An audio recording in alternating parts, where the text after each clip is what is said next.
If the roar of the crowd gives you goosebumps, catching a slip makes you grin, and above all, you love making your bookie cry, then you're in the right place. The #1 spot for premier betting advice and wild opinions, shared with a fan base like no other.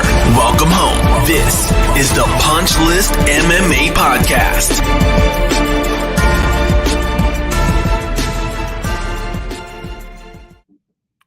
What is going on, ladies and gentlemen? Man, it feels good to be back. It's been about 2 weeks and some change, but we're here. We did a little Quentin Tarantino kind of thing a couple weeks back. I went on Patrick's show, Addicted to Combat, and then lo and behold, we just hit that Uno reverse card, and now he's here. So if you are an audio-only person, you're missing out. The guns are out, sun's out, guns out. My man Patrick from Addicted to Combat. Please don't do that. Between you and Dober, I can't handle this anymore. My man Patrick from Addicted to Combat. What's up, dude? Good to see you, man. It is, man. It's been a while, so I'm glad to be back here. The fights have been rolling through, but you've been absent for a little bit, so I've missed your voice. Yeah, it's been a thing. So a lot's happened in 2 weeks. Can I talk about the call? Can I talk about my call? Can I? Yes. I was on your show, UFC 285, and I said something on your show. I said before the end of the year, there will be 3 Mexican champions. There will be 3. Ooh, right? Yeah, and I said that currently, we've got Brandon Moreno, even though he lives in America. We're still, I think they claim him as a Mexican champion. His accent alone proves it. His status. Yeah. Then we have Yair Rodriguez, who somebody in your comment section, Yair's not really a champ. He's the fucking interim champ. He's still. Did they give him a belt, dum? Did they give him a belt? They did. So yeah, okay. He's gonna get pay-per-view points. Yeah, exactly. And guess what? He's gonna get to fight Volkanovski International Fight Week, and he's probably gonna beat him because anyway, stylistic matchups. It looks like Yair might be the one. And then lo and behold, Alexa Grasso does the unthinkable and chokes out Valentina Shevchenko. Unbelievable stuff, man. 3 Mexican champions busting the champagne bottle on that UFC PI down there in Mexico City. How do you feel about this? I feel pretty good about it, man. It would have been much more profitable if Shevchenko would have come through, but still, it was cool to see that moment happen and her Grasso taking advantage of that missed spin kick and jumping on something that she had practiced too. There was like footage that came out of her practicing that back take. And then, of course, the next fight as well, Jones practicing the exact guillotine off the cage. So it's cool to see that those things weren't totally flukes, that they were trained for and taken advantage of. You know what? It hurt my heart a little bit, though, is that we had that moment. I said that thing, and then you said to me, you go, do you think there's any credence to Grasso on the ground? Do you think that Grasso can present any sort of issue to Shevchenko on the ground with the wrestling? And I looked you dead in your eyes and I said, no, I don't think she will. Oh, and then really? she took her back and choked her out. And I was like, boy, way to follow up a great call with an absolute shit take. Well, I remember what we were talking about with, we'll just trim that part of the clip out and just don't include that. That never happened. But I remember asking you, I'm like, it seems like there's this feeling in the air of like, Tyler Santos had, just loosen the jar a bit and maybe now Grasso can come in and open it all the way. And then we're like, nah, it won't happen. Yeah. I mean, it's one of those things like, right? You don't bet against Shevchenko until you see her actually lose. And now that we have. I thought like the close call had happened and then we were out of the woods. Yeah, right. Yeah. Well, we got Alexa Grasso.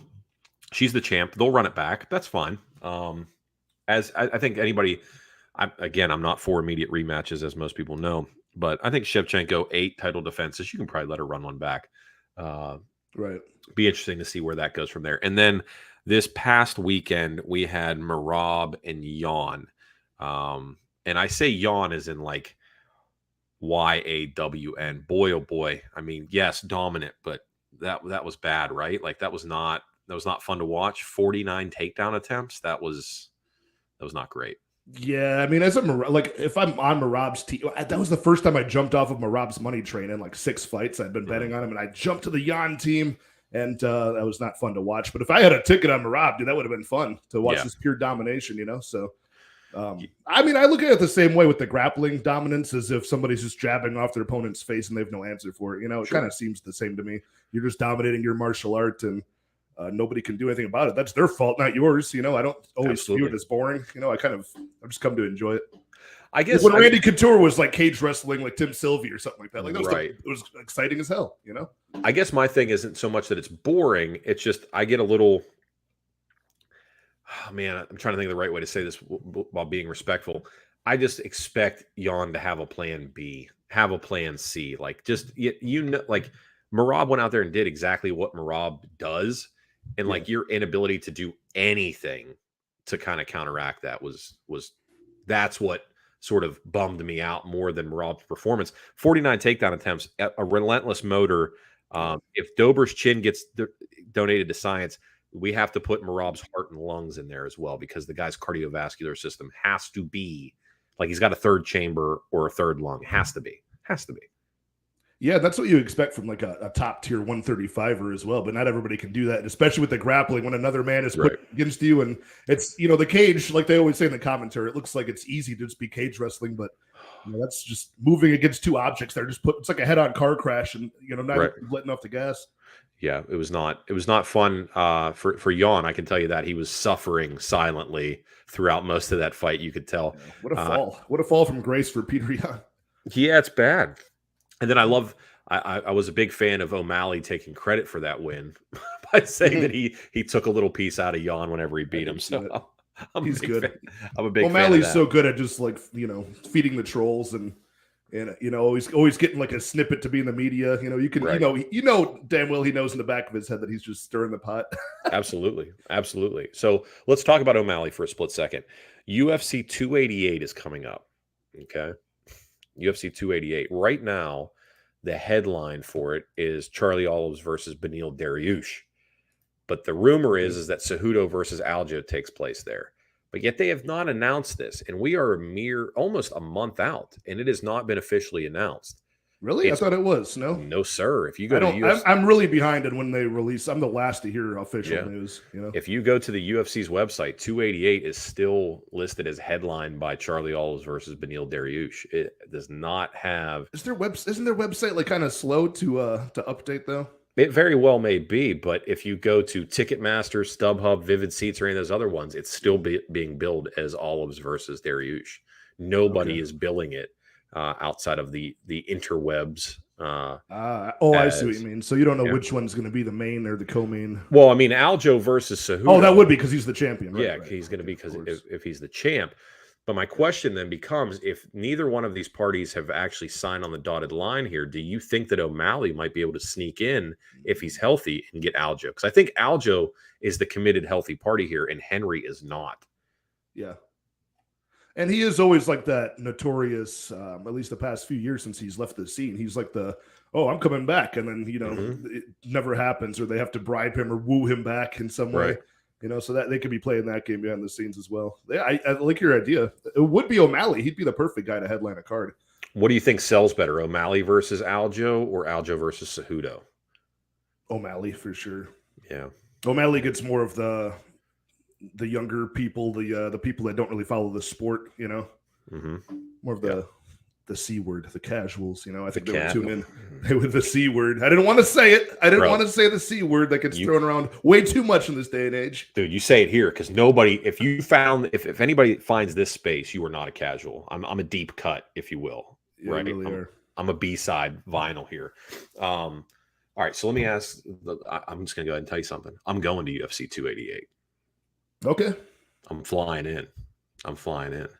So I will be there. New Jersey. So if you are a punchless listener and you are anywhere in the New York, New Jersey, Pennsylvania area, the tri-state area, if you will, and you want to go to Newark, I will be there. I will be there for UFC 288. So tickets go on sale tomorrow for it. I will scoop up my ticket then. Good old Spirit Airlines, the hood, like hood aircraft flies out of Charleston, you know, and it's I love dirt Spirit, cheap, man. I can sleep anywhere, you know, so I just cram myself in the seat and take my I once had like, what was it? It's like, because they all start at $35 for a flight, and then it's like, you have a bag, okay, now it's $70. Oh, you're wearing shoes, it's $100. You have two arms, here's a $15 surcharge. Exactly. You're going to use your whole seat? Awesome, man. But I went one time, and I'm like, joke's on you. I don't have a bag. I put everything like in my pockets. And like, I'll dress in layers. I'm seriously, I'm going to fly in, go to the fights, and then fly out the next morning. I'm literally going to wear 2 layers of clothes. Yeah, and just I used to do that all the time. In my youth, I did that all the time for the Vegas trips. Yeah. I would just sleep in the McCarran airport for a second, just take the flight right back. Definitely. I mean, I'm a grown ass man now, and I'm going to do that because it's cheaper and easier. And I'm going to, full disclosure, Patrick, I'm probably going to be drunk by the time the event's over. So just taking an Uber back to the airport, and I'll just walk to my gate and sit down, and that way I know I'll be there. So yeah, exactly. But that's fun. That's exciting. What is that in early May? That's May 6th, bro. That's Cinco de Mayo weekend. That'll be here before you know it. Bro, it's right around the corner. And then we got Canelo. Canelo's fighting for Cinco de Mayo. Dude, it's going to be combat sports weekend at its finest. And the Kentucky Derby is that week. Bro, what? I know that's not your thing, but are the horses fighting, Dale? Dude, are they fighting? I would love the horses. Are they fighting to the death? I think there's Mongolian horse fighting. If so, I'll watch it. If there's blood, I'll watch it. I think there's Mongolian horse fighting. You know what I want to bet on real quick, and then we'll get into actual things that we're going to bet on.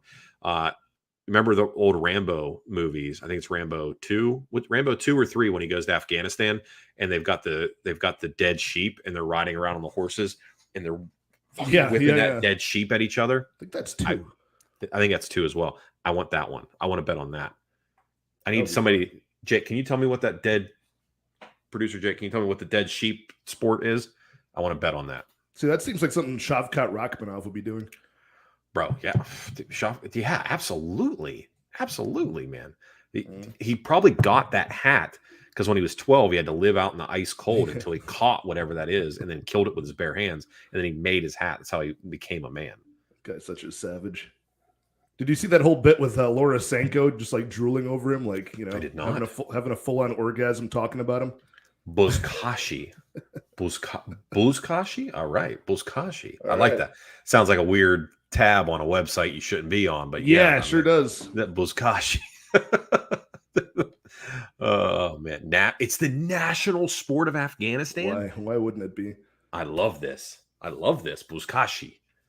I can't be saying that right. There's got to be a way to say that we're not saying it right.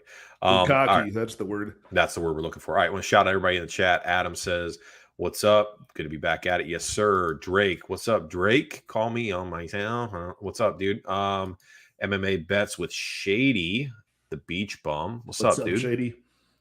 I think Marab beats Sterling easy. Yeah, I mean if they ever fought each other, but they're best buds. That's so annoying.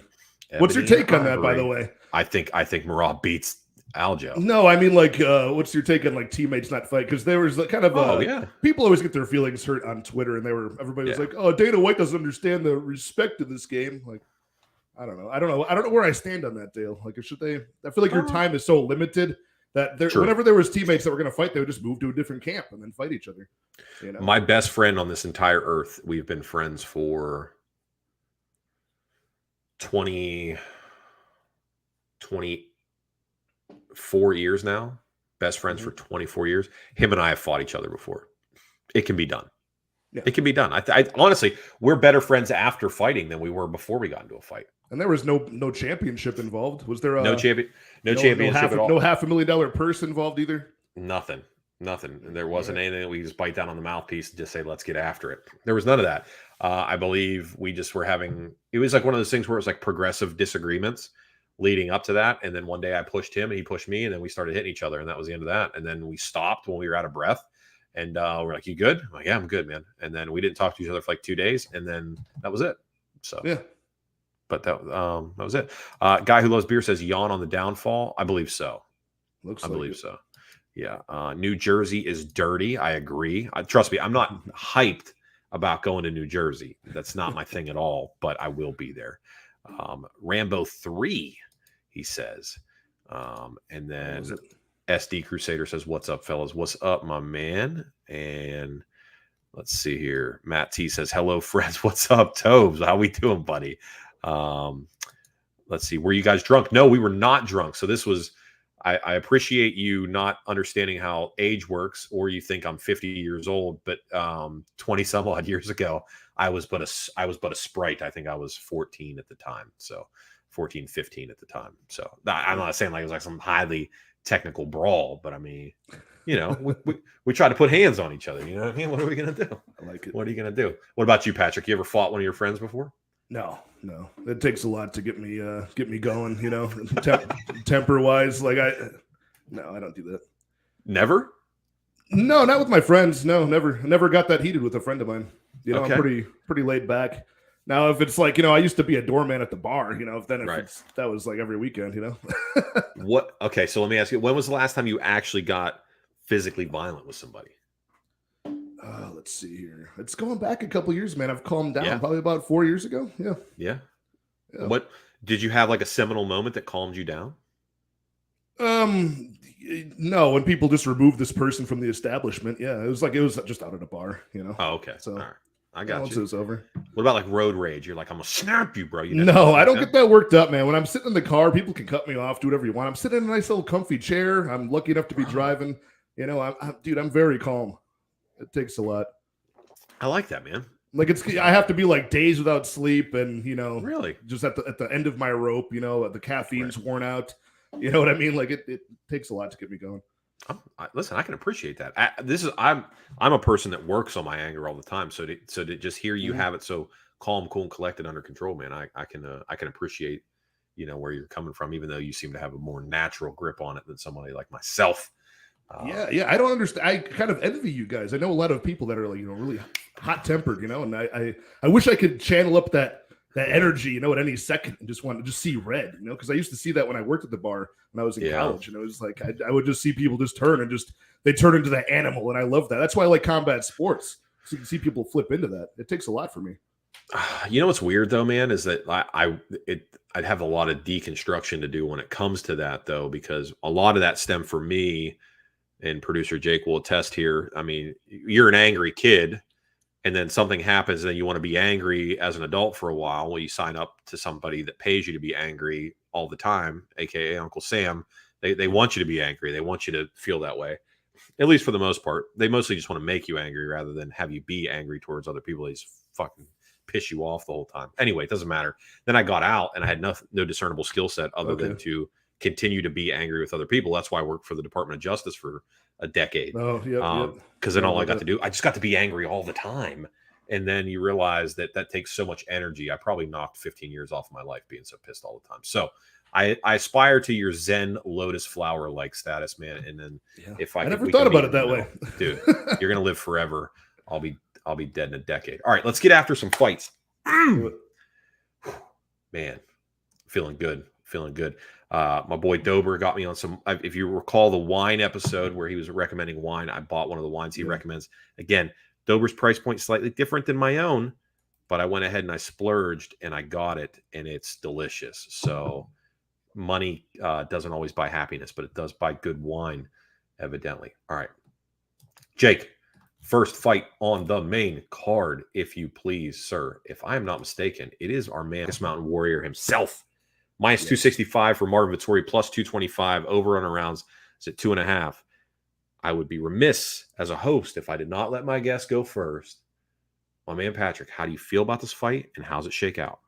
Dude, this is a fun fight. Speaking of seeing red and anger problems, I feel like both of these guys fall in that category. They're just interesting characters, and I'm going to be rooting for both of them to get their hand raised here. But wide money line, it kind of makes sense. I like Vittori to win this fight by decision, most likely, just because he does have better striking, in my opinion. Like more technical output. And it hasn't looked good lately because he's been up against Bobby Knuckles, Robert Whitaker. It's been up against Israel Adesanya unsuccessfully, but just the cardio is going to be a huge difference here as well. And if Roman Dolidze can't manhandle you in the grappling, or put you out with a giant strike in the clinch, I don't think his gas tank is going to be all that great down the stretch, even of a 3-round fight. So I got to take Vittori here. Nothing betting wise, I don't think, because Dolidze has been an unstoppable train so far. He could very well be undefeated professionally. That one odd result where just a scramble on the ground within a round basically got him that decision loss to Trevin Giles. Still controversial. You could score that either way, but you're starting to. We used to make fun of him for grabbing leg locks that like, oh, when's that going to work? Now he's ripping apart Phil Hawes's knee with one and getting a TKO that way. So I lost big on the Jack Hermanson fight against Roman Dolidze because I finally hopped off picking Dolidze. I thought that was too big of a step up, and I was dead wrong. So at minus 265 to minus 300 of Vettori, probably going to stay off of this one, but I think he gets it done by judges' scorecards. I think the momentum, right? I mean, if we're talking about momentum, it's all on Dolidze's side. I mean, Vettori's been treading water for a while now. He's always the bridesmaid, never the bride. And we've got Dolidze with all the hype right now, right? He's got new girl, he's got new camp, he's got new reinvigoration in the career. He's feeling good, right? He feels real. He feels real good. What I have seen out of Vettori, though, because I side with you in this, right? If I'm on the Vettori side, Vettori by decision. If I'm on Dolidze, it's Dolidze inside the distance. Where we have seen Vettori struggle in the past is against physically stronger or guys that are as strong as he is. He's very much a bully, but he struggles against guys that are as strong as he is. Like, even if you go back to like the Vitor Miranda fight, Vitor Miranda used to fight at heavyweight and then like started chopping down sizes as he was getting back in shape. But he still carried that big boy strength, Vettori to a decision. But then, excuse me, I got a little bit of snot going on. I can't shake this freaking pollen shit we got going down here. If you go to the Omari Akhmedov fight, I don't know. That one went to a draw. I mean, I guess you could score that, and depending on what side you're on. But anyway, my point is physically stronger guys can give Vettori a problem over the long haul. But Vettori still comes out victorious based on output. If you're on Dolidze, it's inside the distance. If you're on Vettori, it's by decision. My only concern with that becomes an exhausted Roman Dolidze come round 3. So my little tiny prop play that I think might be worth consideration here is Marvin Vettori round 3 or decision. I like that. Not just Marvin Vettori by decision. So, and then if you obviously don't want to lay the chalk at the minus 265. So I would say Vettori round 3 or decision, and then Dolidze definitely. I don't think he knocks out Marvin Vettori. I just don't see that happening. But I mean, he could definitely. That would be a crazy feat if he did. Yeah, he'll grab some shit and rip it off. There's no doubt about that. So I mean, we always knew how tough Vettori was, how durable his face was. But when you saw that Paulo Costa fight at a catchweight bout, whatever that was, or maybe just a light heavyweight bout it ended up being. But dude, he ate some shins to the face from Paulo Costa that were not held back at all, not blocked partially by the guard. He ate those strikes and kept moving forward. Like they didn't even get bothered by it. Yeah. Absolutely. And I mean, he's never been knocked out before. No, neither guy has been finished. So if you're betting on Dolidze to do that, you're literally betting on a thing that's never happened before. So thoughts and prayers to you. Good luck. Let her rip. All right. We got a women's fight. Main card. Jennifer Maia, 20-9, taking on Casey O'Neill, making the return off of the ACL injury. Jennifer Maia plus 145. Casey O'Neill at the minus 170 spot. Over on rounds at 2.5. As a person who has suffered multiple devastating ACL injuries, I am impressed with Casey O'Neill coming back as fast as she has. She's worked very hard. Probably a future contender, maybe champ. Plus, she gets all the the votes. But dude, women's science here, as I like to say, you're going up against a seasoned, grizzled veteran, and Jennifer Maia, who is not coming off an injury, and I get her at plus money. Come on. The argument will be made that these fights are geared towards the English fighters, right? Or the Britannica fighters, if you will. And I know Casey O'Neill pushes that whole half Scottish, half Aussie thing. I'm sure the Scottish side will be coming out more than anything else if she gets some microphone time on Saturday. But I don't think she's going to get it. I'm on Jennifer Maia here. Anytime I can get a woman at plus money, I have to take it. I'm this weird, little underdog gremlin when it comes to these things, man. Give me Jennifer Maia, man. I have to take it. I have to. Have you bet this fight? Did you take a stab on it yet? The money line is it going up, going down? I feel like it's closing a bit. I feel like I saw O'Neal like the minus, like I feel like at one point I saw it like 190. So I feel like it's shrink. I feel like we're getting sure money traction. Will go her way as the fight week goes on. But yeah. I'm with you, man. I like Jennifer Maia in this spot quite a bit. One of the fewer underdogs I like on this card, to be honest with you. I know there's probably going to be several that come through if there are 15 fights. It's been a while since we had a card that actually stayed with all 15 fights, so I'm very nervous to see which one falls off. But yeah, Jennifer Maia's got really good boxing.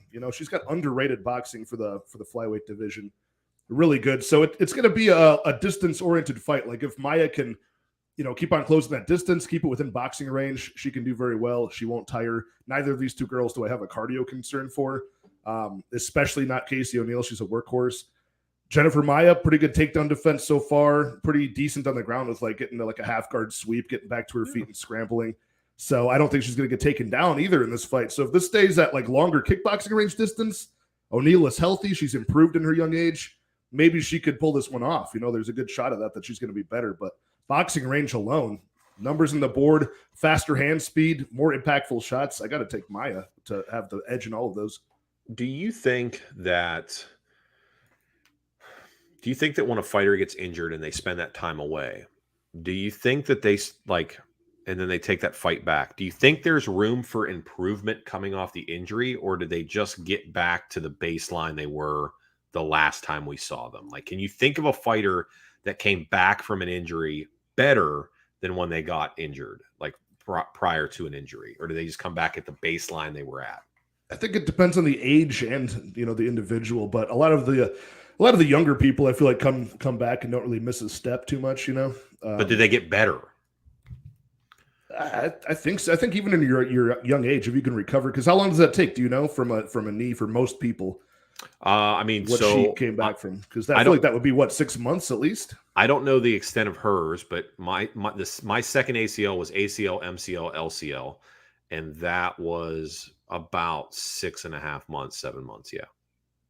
Before you can do anything. I was doing stuff. They got you in the machine moving your knee 2 days after the surgery, a day after the surgery. They had a guy come to my house and they put my thing in this HP Lovecraft looking shit, and it was doing this moving my stuff the whole time. It was misery. But yeah, they get it moving quick. And then I was, riding a bike and doing all that kind of stuff within, 2-3 weeks. So she can get better. I'm saying she can, but if she comes back the baseline skill that she had before she got injured, if she didn't get better, I think this Maia spot is going to be one that we look back on it and go, shit, we should have unloaded on it. I think the time away for the younger fighters means a lot, because she's somebody that's been competing from a young age. But when you compete all the time, you're getting primed for a contest. You're getting ready for mixed martial arts. You're getting ready for the final product, everything mixed together. When you take time off as a young fighter, 10 months to a year, now you can focus on the weaknesses. Is my weakness in the grappling? Is it in the kickboxing? Is it in certain skill sets within those? And you don't have to just go in there and mix it all together all the time, getting ready to peak for a contest. So I think there is some room for her to improve at her young age. What is she, 26? Something like that, yeah. Hopefully she did. That's my thing. I'm hoping that she did. Yeah, I think she'll get better. I just think it's the striking is going to be the difference, though. Really, right. I think if she can really put together some better striking, feint more, that's going to be a big difference here too. If this is a distance-based striking affair on the feet, Maia has got very good feints. She'll be first and third. She'll pull people in. Hit him with one strike, wait for the reaction, then put a nice pull counter. You don't see that from O'Neal. She kind of just crashes forward. And the Roxanne Modafferi fight last February, I can critique that a bit because, yeah, sure, she set the divisional record for 1,200,000 or so significant strikes than Roxanne. But Roxanne also set a PR herself in her career. Last fight at 40 years old, she set her own personal record for significant strikes she landed over 3 rounds. So that's just going to happen when they just stand right in front of each other, and you tee off in a 40-year-old woman like Roxanne Modafferi. That's going to go well. But she got hit quite a bit in return, and that was the first woman she has not been able to take down in the UFC so far. So yeah, I got some questions. So give me the plus money on Maia for sure by decision. I love it. Our boy Lou Betcha in here says two Oh, what handsomest up, Lou? hoes in MMA on one screen. And he says, Dale, tell Pat what you told me about how you could kick his ass. Your ass is mine, Dale. No, listen, don't tell my secrets out loud, Lou. And then MMA Bets with Shady says, Maya looked good with the hands last fight. Agreed, man. Hope O'Neal gets some steam. Yep, I love that. Hopefully. All right, here we go. And then next fight on the card there, Jake, Gunnar Nelson versus Brian Barberena. Barberena stepping in late notice. He's at that 18-9 record. Gunny Nelson at 18-5. I'm just going to go ahead and say this out loud. Gunny Nelson was a favorite over Daniel Rodriguez before Daniel Rodriguez pulled out his fight, and we get Barberena. He's a bigger favorite against Barberena, but he was a huge favorite against Daniel Rodriguez as well, and he should not have been a favorite in that fight either. I think Brian Barberena, I mean, he's going to be a very popular underdog play for a lot of people this weekend, but dude, if you don't think Brian Barberena is the dog that will fight for your money no matter what, I'm going to be honest with you. Gunny Nelson seems as soft as Icelandic goose shit to me, dude. He only fights whenever it's a European card. He doesn't want to come stateside anymore. He seems completely non-committed to the fight game. And I mean, he must be like a coach or something. He's got to be doing something to like stay in relative shape in the game, because he's not taking any fight that's not overseas. And realistically, a fight against Daniel Rodriguez, a fight against Brian Barberena, it does nothing for him. Like, is Gunnar Nelson's hope still to be a champion one day, a top 10, top 15 guy like that? Yeah, there's no push for him. What else does he have in the sport to do other than pay bills? Brian Barberena is trying to put his kids through college, man. He's probably going to secure a nice little bag here because he's taking it last second. But dude, Barberena is a dog. He's always asking for the biggest fights humanly possible because he loves being in enemy territory, and he gets that with Gunnar Nelson. There's a ton of hometown love baked into this Gunny Nelson line. Brian Barberena is a live dog, worth your consideration, 100% worth your consideration. Bad haircut and all. Brian Barberena all day, dude. I liked him by decision at like plus 900. Oh, please. Thank you. Yeah, I like that one. Overall, I think this is a good technical match, like a stylistic matchup for Gunnar Nelson, just because, not because of the reason. I think we're seeing a recency bias, of course, in the line of, we just saw a grappler and RDA take him down, choke him out with very little resistance. I understand that. Short notice for Brian, that does not help matters here, but I still think that Gunnar Nelson has good enough wrestling. He's got such a strong grip when he gets in range, gets that body lock, rips you down, and fair play, Brian Barberena. His shot here would be, if you're dead tired and Brian Barberena is dead tired, he's going to beat you. You know, that's like the dog in him that you were talking about. But as far as the grappling goes, I just think he's far too frantic, and Gunnar Nelson is way too patient. You know what I mean? So he's going to wait for his opportunity, have that, really hard to find karate style, be in and out. But once he's all the way in, he's going to grab the body lock, try to trap Brian against the cage, get the takedown however he can, and then start moving towards the neck, or at least like we saw in his last fight last March, just hold you there in a body triangle the way he did Sato. He's okay with doing that. Like, he's not going to wait and, lose position. Whereas Brian Barberena is going to try frantically to get back to his feet, whether that's giving up a neck, giving his back up. I could see him getting finished here in the stretch. But I will say this, the money line is far too wide, and the value is on Brian Barberena for sure. Yeah, if you're a value boy, Barberena is your guy. I mean, and at certain spots, I am a value boy. I also like dogs that are willing to bleed and fight a little bit more. I like some of what we're seeing in the chat here, right? So Crusader says, I like Bam Bam at money line. Barb can stay out of trouble enough. I don't see him getting finished. How do you feel about this? Gunny being unable to finish someone as bad as Sato is a bad look. Bam with finish only might be a good spot. What do you think about that? I can see Barberena getting finished, though, was the thing. So that would be my only thing, is like he could get his neck snatched up. But yeah, the first part, I totally agree with him not being able to finish Sato. That was not great, but he held him there. The choke never materialized, but like he's super patient. Could he have risked losing the position at some point in those 12 minutes of control time and gotten the choke? Probably. But he just never even risked. He's like, I'm winning. So it's a very frustrating thing, because I think a lot of people had the under or the Gunner inside the distance or Gunner by sub that day, because it seemed like a slam dunk. That could happen here. The MMA Twitter sphere sort of rallies around a like a prop of the week where you see almost every capper out there Yeah. with a prop. And I hate when I'm on that before I Yeah. see any of it, and then I see everybody on it. I'm like, fuck. Do you fuck? I'm a casual as well. Damn it. Do you think the gunner by sub prop is that for this week? Well, hopefully not, because I'm sure you're not going to get much edge over the books on it. You know what I'm like? They're probably, what are they pricing that at? Like slight chalk? I'll look. Probably slight chalk. So right. I can't touch it. You want to get those like those round props or like the method of victory. Like if it's Bo Nickel by sub, okay, I'll pay slight chalk on that, right? But if it's some random bozo, like you're saying, Gunnar Nelson fights one time a year, I don't want to pay chalk on something like that. Right. Random bozo. Yes, I agree. I mean, he is.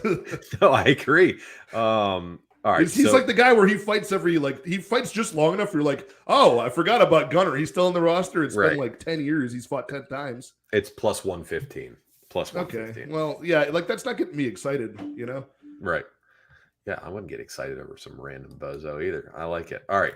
Co-main event of the evening. Dude, you want to talk about combined brain cells. Rafael Fiziev, 12-1, taking on Justin Gaethje. This is a real record for Justin Gaethje, 23-4. It feels like this dude's lost 150 fights, but he hasn't. He's only lost the ones that matter. So here we are.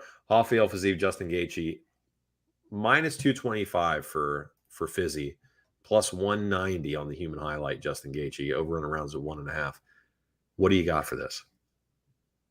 I just like the Casey O'Neill fight that we talked about. I hope that there's steam that comes in on the bigger name in Justin Gaethje, because I do like the Fiziev side. If I could get him closer to like minus 200, I like him to just be a hard to find target, the more technical striker. He's super fast, good out of both stances. So those calf kicks from Justin Gaethje, he can probably avoid some of that action by switching stances if need be.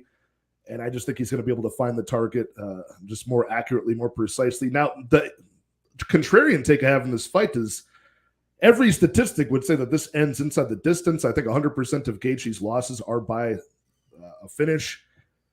But I think this does go over 1.5, and I think we could even see the scorecards in this one, to be honest with you. I think they're going to respect each other's power, and this could be just, Fiziev slightly edging the necessary striking volume over 15 minutes here. You got to remember, Gaethje's been finished a lot, but it's like wars of attrition where he's been in, I think he's been in like 10 fights in the UFC. I think 7 of them have been 5-round fights.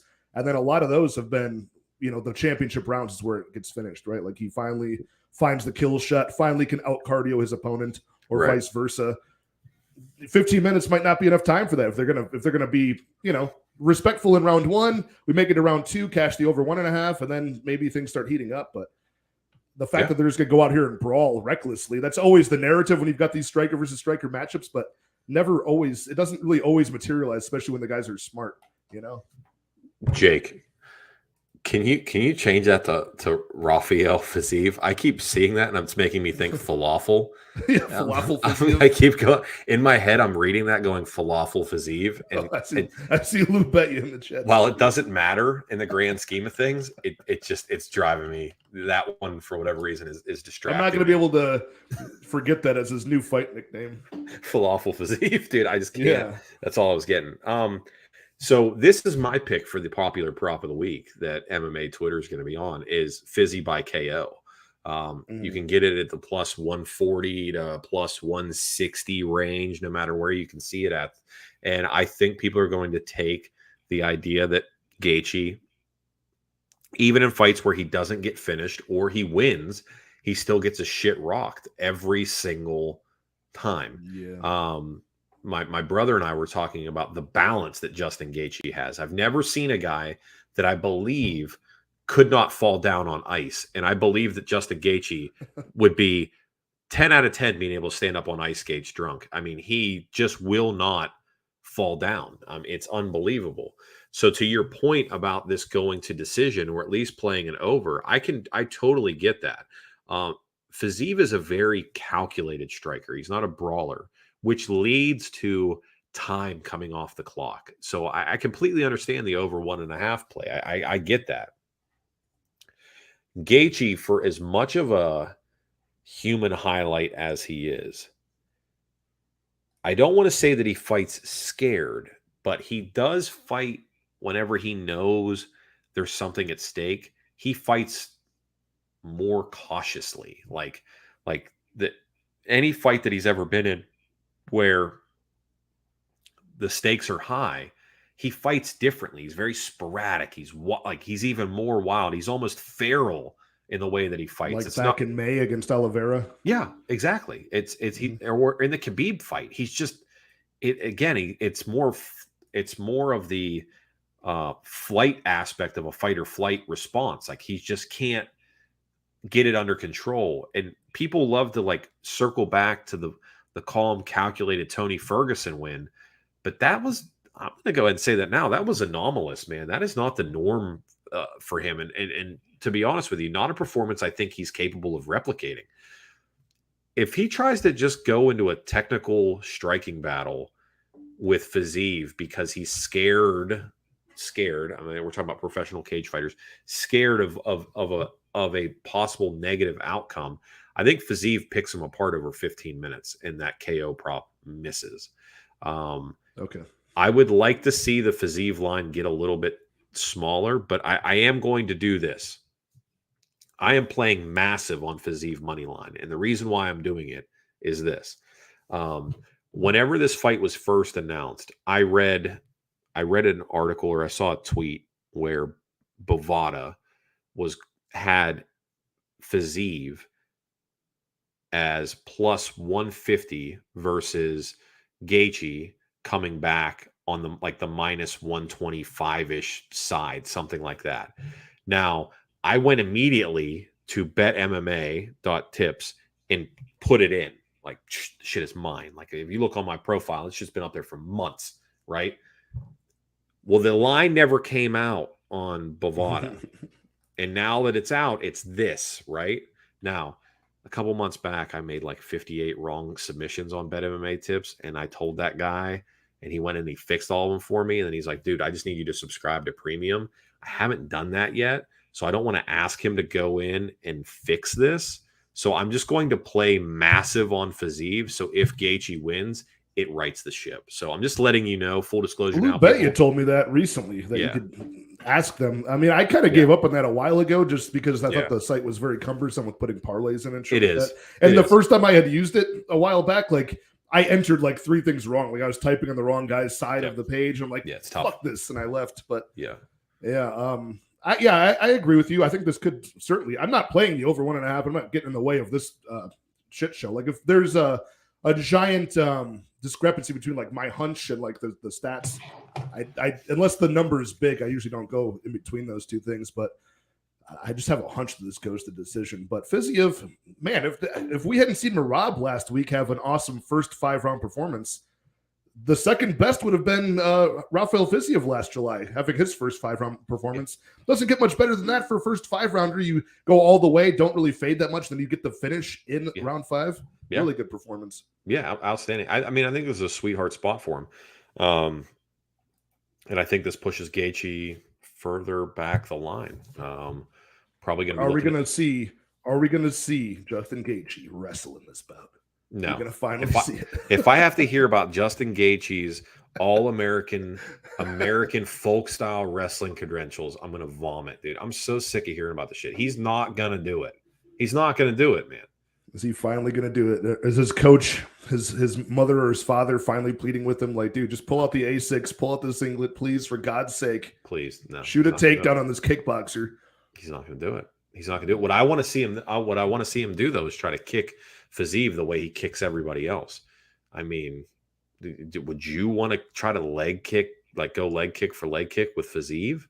I would throw the muscle, and then I would instantly see like a flashback of like Anderson Silva on Chris Weidman on Uriah Hall, and I would just instantly stop that idea from happening. Just see my shin cutting in half. It makes me very, very nervous seeing that happen. People always forget that happened. I mean, I'm not saying you did, but I'm saying people forget that happened to Connor too. Like Connor had the weird leg break. Yeah, I mean, it was at the ankle. It wasn't like in the middle, but dude, he had the weird one too. That's a trip. All right. Speaking of Connor, real quick, how do you feel about Jake Gyllenhaal and like the whole Roadhouse thing? What, dude? I have, as a person who loves old movies, Roadhouse being chief among them.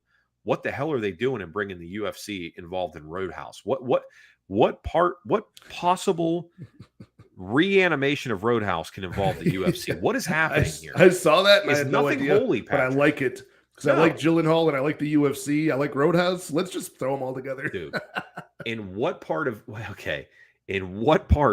the original Roadhouse do you incorporate Dalton being in the UFC so much so that you like have him walking into a cage for a fight? What the hell was that? Yeah, I couldn't make heads Dude, or what tails is of it. that? So whenever something is like so outrageous or like just confusing, I throw it out of my mind and I say, yeah, that makes sense. No, absolutely not. Swayze would approve of this. Yeah, absolutely. Dude, Swayze does not approve. This is not Swayze approved. The ghost of Swayze is very upset right now. Patrick to Patrick, I'll stamp the seal of approval for him. Oh, you're putting the Patrick stamp on it. Yeah. Fair enough. I would venture to guess. Yeah. All right. So I love Gyllenhaal, dude. That guy is one of the best current really, guys. what's your favorite Gyllenhaal movie? Right putting you on the now, spot. You can't say shit like that. I'm going to put you on the spot. Enemy. I would say it's Really? that's probably my favorite one. That's a deep cut. I can appreciate that. Yeah, I'm glad you know which one I'm talking about. Yeah, absolutely, man. Absolutely, dude. Go check out Enemy from, I can't remember when that was, maybe within the last 10 years. Go check that out. Yeah, let's see. 2015, something like that. It was before that. Was it? Yeah, because 2013 maybe? I think you're probably closer there. 2012, 2013. You don't have to look it up. We have producer Jake. 2013. Boom. Boom. There you go. Well done, sir. I know Jake had it up before I did. He was watching the trailer. That's all it was. So he's better than Rogan's guy. I'm telling you, man. You got the best producer in the game. He exist, people. I was gonna say, can you just say out loud that he does exist? Because Jake exists. I was a Jake denier. I thought he was just a figment of Dale's wacky imagination, but no, he exists. He is a real person. Unless that was CGI. Maybe that was CGI. Bro, I don't have that kind of budget. I don't know if you see this or not. I don't really have that kind of budget. The intro is high definition, high quality. I would imagine based on the intro, you could CGI Jake. The intro put a mustache on him. The intro was made by my brother-in-law. Yeah, really good stuff. Yeah. So shout out Ken, my brother-in-law. It's like Michael Bay produced it. Honestly. Dude, he's serious. It was good, right? So here's something I did from the very beginning, which turned out to not be very time effective, but it worked very well. And how I got Dober to come on the show is I would tell Ken who I wanted to come on the show, and then he would make me highlight reel videos for them, like 30-second long, that would hype up the episode. And then I would send that to the fighter and say, please come on my show. Look, I made this highlight reel for whenever you come on. It'll be like the intro for the episode. And we did one for Dober, and he was like, oh, bro, I want to be on your show. And now here we are. But I did one. But he did a bunch of them, man. We did like a Frank Camacho one. We did a Laura Sanko one, which was like a different kind of highlight thing, which I wanted to circle back to that because you're talking about Laura Sanko fawning over what's his face? Shavkat Rakhmonov, yeah. Sanko came on my show, and that was bad. That was bad. I'm usually very professional, Patrick, but I had a hard time that episode. It was not my. It's not anything I said or anything I did even. It's just like Trey pulled me aside after the fact, and he's like, dude, what was wrong with you? You were like acting very weird that entire show. And then anytime we tried to like reach out to Laura after that, she just ignored us entirely. Oh man. Yeah. Well, now she's big league. Now that she's on the broadcasts, Yeah, we're never getting that. Doing live play-by-play. She's on a different level now. She's different level, man. Different level. All right, let's get to the main event of the evening. Leon Edwards versus Kamaru Usman, number three. Leon Edwards at 20-3. Kamaru Usman at 20-2. Oh, so close. Plus 200s on Leon. Minus 235 for Kamaru Usman. Over-under is 4.5. Go ahead, my brother. This is yours as the guest. The main event is all yours. I mean, I got to lead this off by saying that I think Rocky Edwards, man, he he took first place. He knocked down Anderson Silva versus Chael Sonnen at UFC 117 for like my favorite round 5 comeback, just because of the dynamic of him being the underdog, him being kind of an afterthought, him not having the belt around his waist when he walked in the cage and he stole it at the last second, Like I like Silva, but you kind of expected something like that from him because he walked in as a favorite over Chael Sonnen and he was the defending champion. So, this has to be first place. That was an amazing moment. And then after, because I had cashed big on that over 4.5, and then he decided to do it. So I was like, yes, 2 wins, history and money made. But I think that this matchup is going to be much more like, what we assumed was going to happen before the head kick. To be honest with you, I'm going big on the minus 240 money line of Usman. Going big on it, man. I really don't think much has changed. Yeah, I really don't think much has changed in this matchup except for Leon Edwards is kind of going to be more one at a time striking, knowing that he could pull this out at any second. And Kamaru Usman's going to probably spend less time striking at range and probably make a statement with more wrestling, more dirty clinch work. We're going to see the return of foot stomp Usman big time here for 25 minutes. And I think it's probably Kamaru Usman decision. I wouldn't be surprised if he got this done inside the distance. Really? Against Edwards here, which has never been done. Nobody's done it to Edwards before, but come on. Usman's such a good athlete, man. He's got such good cardio, and that's really a big edge here in a 5-round fight. He can mix up all aspects of the clinch work, the takedown offense, striking at high volume. I mean, the striking volume was like night and day in that fight. Yeah. And that's so unless you're relying on another finish, unless you're in the camp that Leon Edwards is going to, move to like this high striking output, high pressure fighter game plan, which he's never done before, really. I don't know. Then you're going on the side that you think that the chin of Kamaru Usman is suddenly super compromised, and it's going to be like after Rampage Jackson knocked out Chuck Liddell, and it's just knockout after knockout loss. Like I don't see that happening in most worlds. So give me Kamaru Usman to win by decision here. Well, you know me, I'm a man of the subplots, right? I like all the subplot. I like all the subplots on these things, and I think that's what makes betting combat sports so unique. Is there's all these little nuanced things, in particular with the athletes themselves, that can really affect the cage or the performances in the cage. And I'm going to say a lot here, so I'll try to keep it succinct. Is that I think that Leon Edwards needed to know that he can beat Kamaru Usman in order to fight confidently against him. He was not fighting confident in the first one. He did not fight confident in the second one. And I understand the call, the Anik call. That is not the cloth from which he is cut. He throws the head kick. He knocks him out. I completely get it. The head kick felt a little empty. I know he said he was trying to set it up the whole fight with the left hand and all that. Or the right hand. I completely get it. I understand. I wonder now that he knows that he has it within him to beat Kamaru, whether or not he does show up the version that you said that has not shown up the last 2 fights, where he does come out with a little bit of swagger and a little pep in his step, a little bit of sauce on everything, where he starts to try to style a little bit. If you're Kamaru Usman, I think you have to nip that immediately. Like you have to shut it down immediately. And I don't believe the hands are what does that. I think you got to go out and put Edwards on his ass with the quickness. Post haste, like the first 90 seconds of the fight, you need to have Leon Edwards on his back. Yeah. You have to. You have to make him rethink everything that happened for the better part of 45 minutes before the knockout happened. You got to get him back in that mindset of oh shit, it's happening again. If you don't, I think Edwards runs away with this. Kamaru Usman is 35, going to be 36 years old. At a certain point, things will start to shut down. Have you heard this rumor that Usman's knees hurt so bad he can't like really run anymore? He just like trains in the gym on the padded floor. He can't do road work anymore. Have you heard this? I've been hearing rumblings of that even for like the last couple fights, right. Not just for this one. Was he on Rogan or something talking about? I never listened to that interview, but I think that might be where this is stemming from. It might be. I didn't listen to it either. I knew he was on there, but I have heard people say that he has a tough time. That's like some Boss Rutan stuff. That's why he had to retire. He was like running up hills backwards to try to get from point A to point B. Right. He eventually had to retire, but I don't know. I think that rumor's been going around for a while, like a few fights, not just this last one. Sure.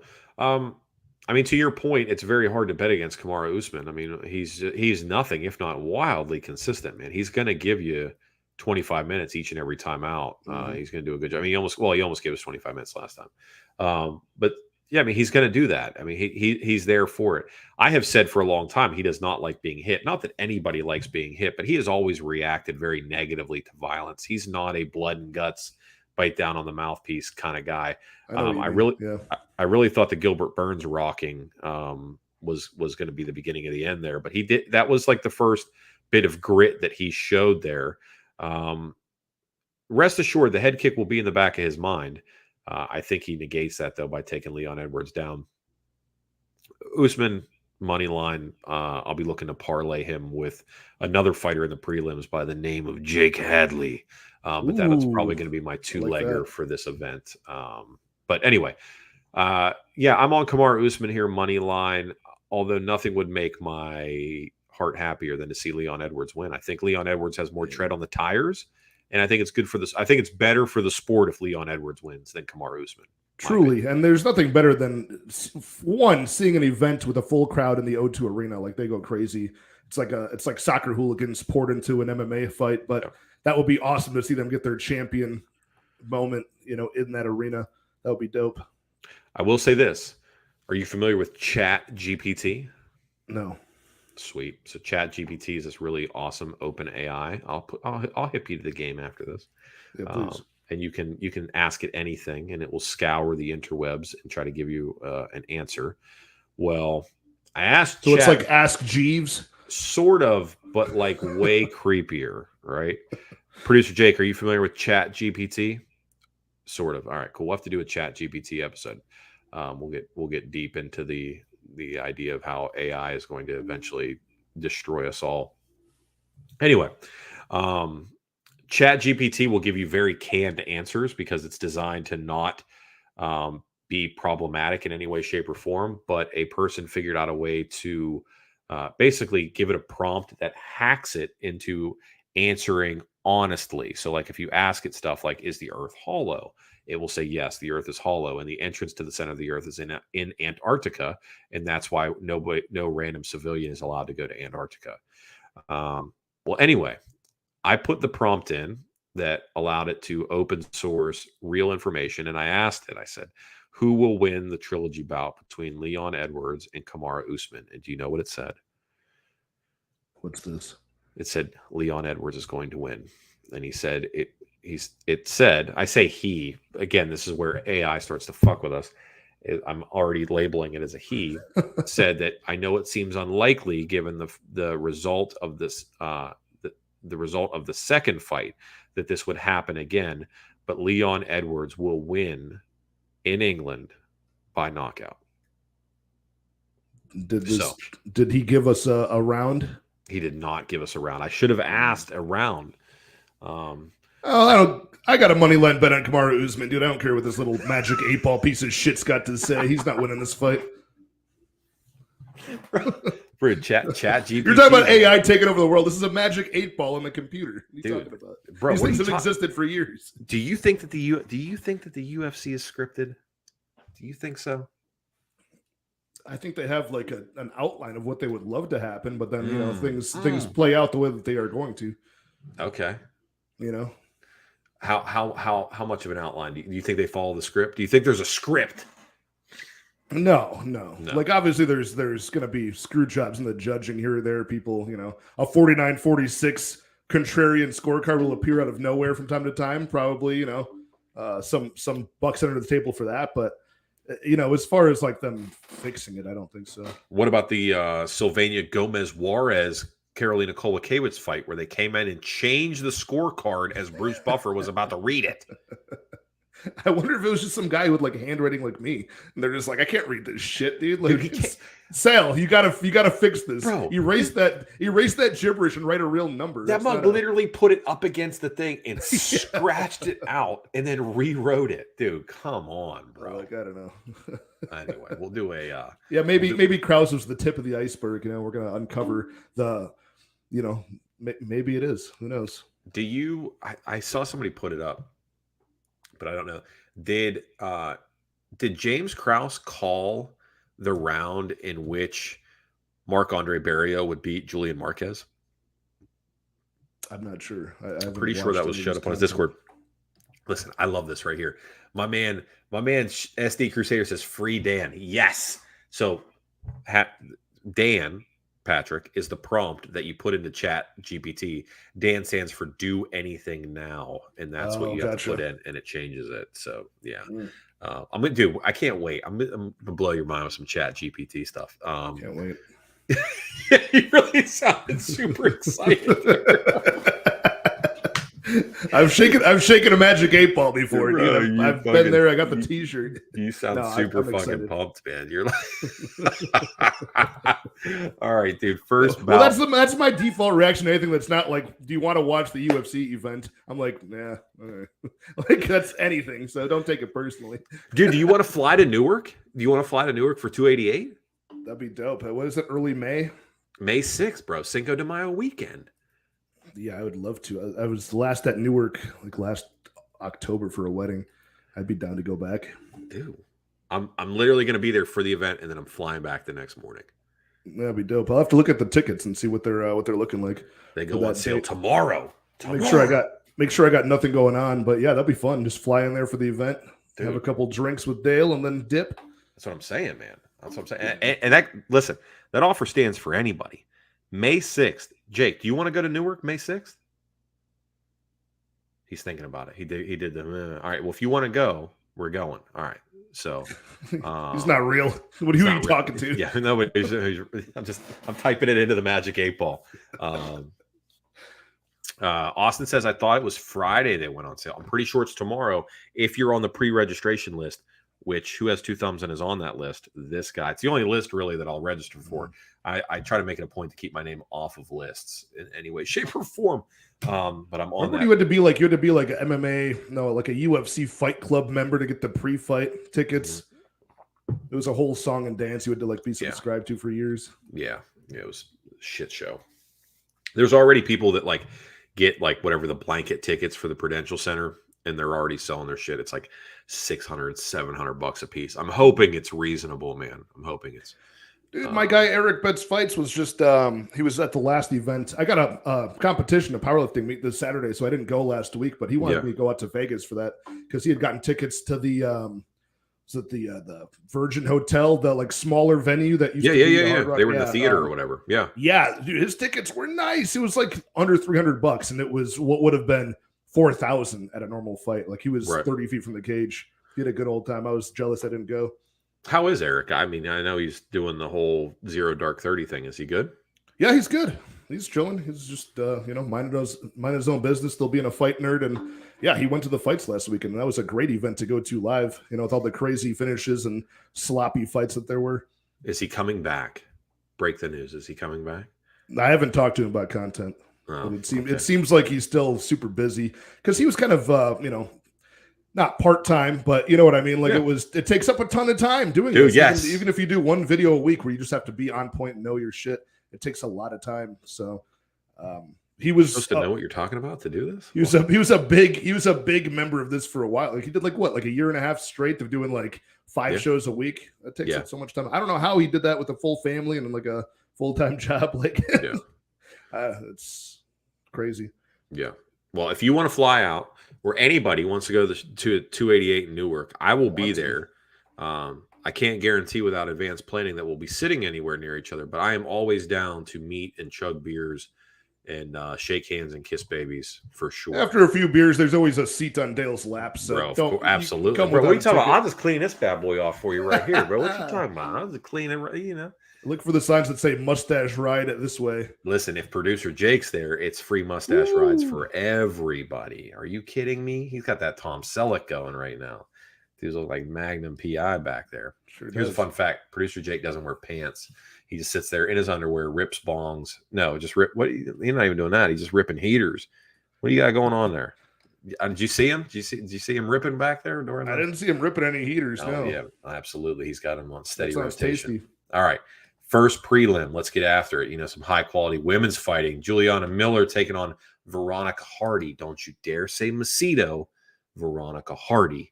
plus 350. Juliana Miller to minus 450. Over on rounds of 2.5. As a rule of thumb, I don't like playing women with this heavy of odds, but if we're going to be honest in our assessment of skill sets here, Veronica Hardy / Macedo ain't it, bro. It ain't it. I disagree. I think she's got the better skill set. What? I really do. Yeah. Now, if you watch their last fight side by side, then I can see, I can see why this money line exists. But I think she's a more skilled fighter. If you peel back the layers of like what they actually do. The problem is the cardio, right? The cardio and the aggressiveness does not last past like halfway through round 2 for Hardy. You know what I mean? So that's a problem. That's why you can't back her here. I think Juliana Miller's got not enough experience to be this big of a favorite, not enough skill set to be this big of a favorite, but she should be able to just be aggressive enough to, and just crazy enough to, close the distance, crash the pocket, get the fight to the mat, and probably get a submission is how I would see this fight going for Miller. But skill for skill, I do think Macedo's got the better potential. In 3 years off, this could be an underdog spot for sure at these odds. There's way more of an implied chance than the line indicates that Macedo Hardy comes in here and does, because she's so scrambly and explosive on the ground, especially early. Like if they get some sort of weird scramble, she's got very fast tips. She could find an armbar off of her back. This is like one of those armbar from guard type of fights. Fast hips, huh? Okay. Yeah. Okay. I see what you did there. Respectfully disagree. Although I will say this, and I said this before we went on air, that Veronica is she was the Mackenzie Dern before the Mackenzie Dern showed up. Like when you talk about a South American chick that puts the uniform to the limits, that was Veronica Macedo / Veronica Hardy. Now, I agree with your assessment of the fast hips. I do agree with the assessment of the submission game being a real thing. But I'm be honest with you, she's lost 4 out of her last 5. Her only win coming over Polyana Viana in that time period. Her last win 3 years ago was against Bay Malecki, and terrible fight. One of the worst fights you'll ever see. I mean, bro, if you cannot beat Bay Malecki, we have some real up a weight class. Not that should matter. It's as bad as the fight. Bay Malecki, though. As bad as the fight was, dude. Her gas tank she emptied instantly. It was bad. Yeah. Again, I'm not saying she's the better fighter. I'm not saying she's going to be more successful in the UFC or even this fight. I'm just saying I think skill for skill. I think she's more refined. Yeah. I mean, but there's a lot of skilled martial artists that don't get a win in the UFC. Right. And that being said, I mean, if you look at all the content that she does with Dan Hardy, and you look around here's one of the things is Dan Hardy is one of the most cerebral dudes in the game and one of the sharpest minds when it comes to looking at analyzing skills and outcomes and fighters and stuff like that. And she's around that all the time. She's always talking about it. She's always breaking down the game. Very, very, again, I'll just say the same word again. Very cerebral approach to the game. Juliana Miller, a little wild, little unseasoned, a little she's not refined in any way, shape, or form. I do believe that there's spots there for Hardy to win this fight. I think an inside the distance play is the play here. Anyway, that's where we said all this to say that I think that this fight ends inside the distance, which is very rare for a women's fight, but I think we see an inside the distance. I was so hopeful that there was going to be like a big plus money, that they just open it up, not really looking at the matchup itself and just look at, the statistics for like the women's division in general for the under 2.5. And they did not, it's like a pick 'em price tag, which is still generally that's not good. It should be a lot more than this, but right. I think they're looking at the gas thing. Because if you look at Juliana Miller's like round props, like it's pathetic. Like for her to win in round 3, it was like plus 550 on it, like Bet Online. It was terrible. Yeah, it should be much higher. You would think. It was terrible. Yeah, I was laughing at it. Hopefully they open that up on like FanDuel at a real price. Right. So that being said, I'm leaning just inside the distance here. Do you have any objection to that? Would you advise? No, I like the under 2.5. I like under the under 2.5 quite a bit. Yeah.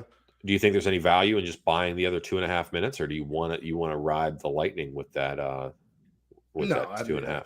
I generally like to take the fight doesn't go to decision for sure. Yeah, that's what I like. I like buying that extra 2 minutes and 30 seconds. Sometimes I'll split it every now and then. I'll split it too. Like if there's a big discrepancy in the sports book, like there's a lot more value to be had.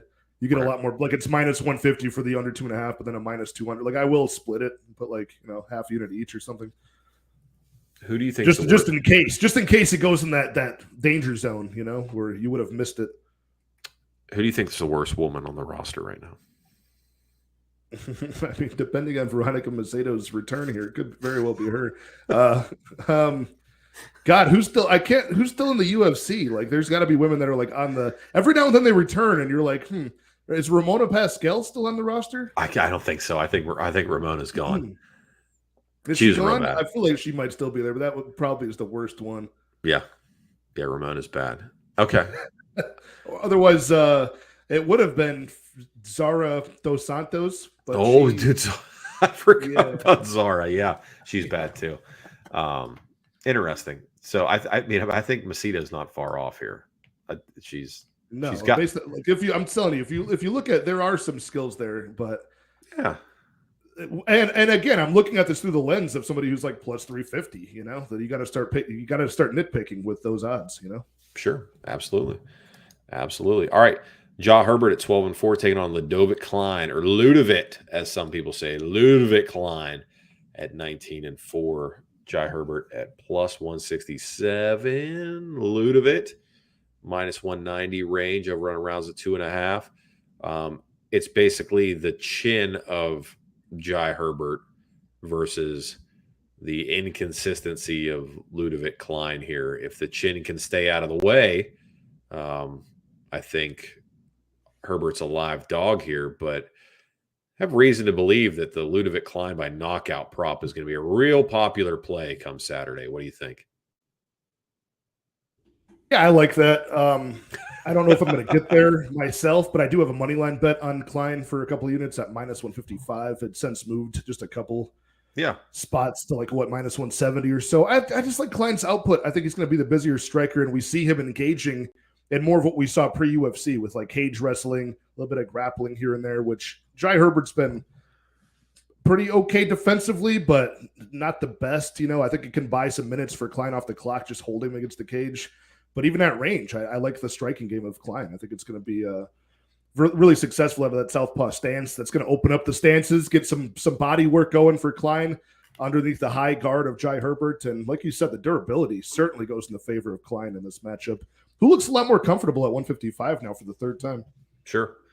Yeah, I'm on Klein here. I like him money line. And I will, I'll be like the sheep led to the slaughter here. Klein by it, probably just inside the distance, because I've gotten two. He's got 8 knockouts, 8 submissions. Yeah. Even though in the UFC you can really none of that, right? Just like a Shane Young head kick. But I've gotten 2 banged up over the last 18 months or so by taking outcome specific plays, sub or KO, and we get this bullshit where like Mario Batista versus Guido Canetti last week, right? Every fiber of my being wanted to say Guido Canetti doesn't have a chin. Mario Batista is one of the biggest 135ers out there. If he touches him, he goes to sleep. And I was like, don't do that, because if you do that, he's gonna rock him, throw him on the ground. He's gonna grab his neck instead of continuing to punch him. Now the rocking never happened. We had a belly back suplex, and then he grabbed his back. But dude, I was so glad that I hammered inside the distance as opposed to KO only. Mm-hmm. I continually keep saving myself by just getting a little bit chalkier with it, not getting greedy. So I'm probably looking at Klein inside the distance here, which will probably come back at the 150, 135 range, I would imagine. Okay. It would have to be. Yeah, looking at plus 150 on Bet Online. I think they finally did drop the props on DraftKings, so you might be able to get something better there. I do this shit, bro. I do it. Yep. You got it.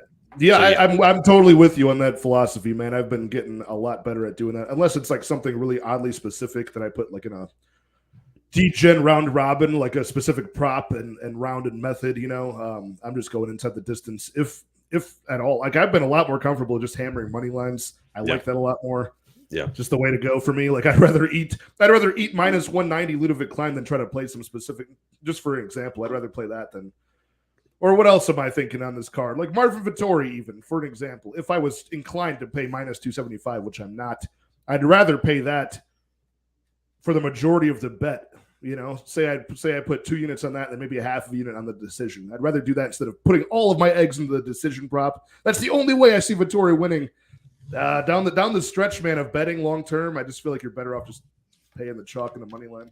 Yeah, I like this right here. I'd rather have 3 ways to win. Yes.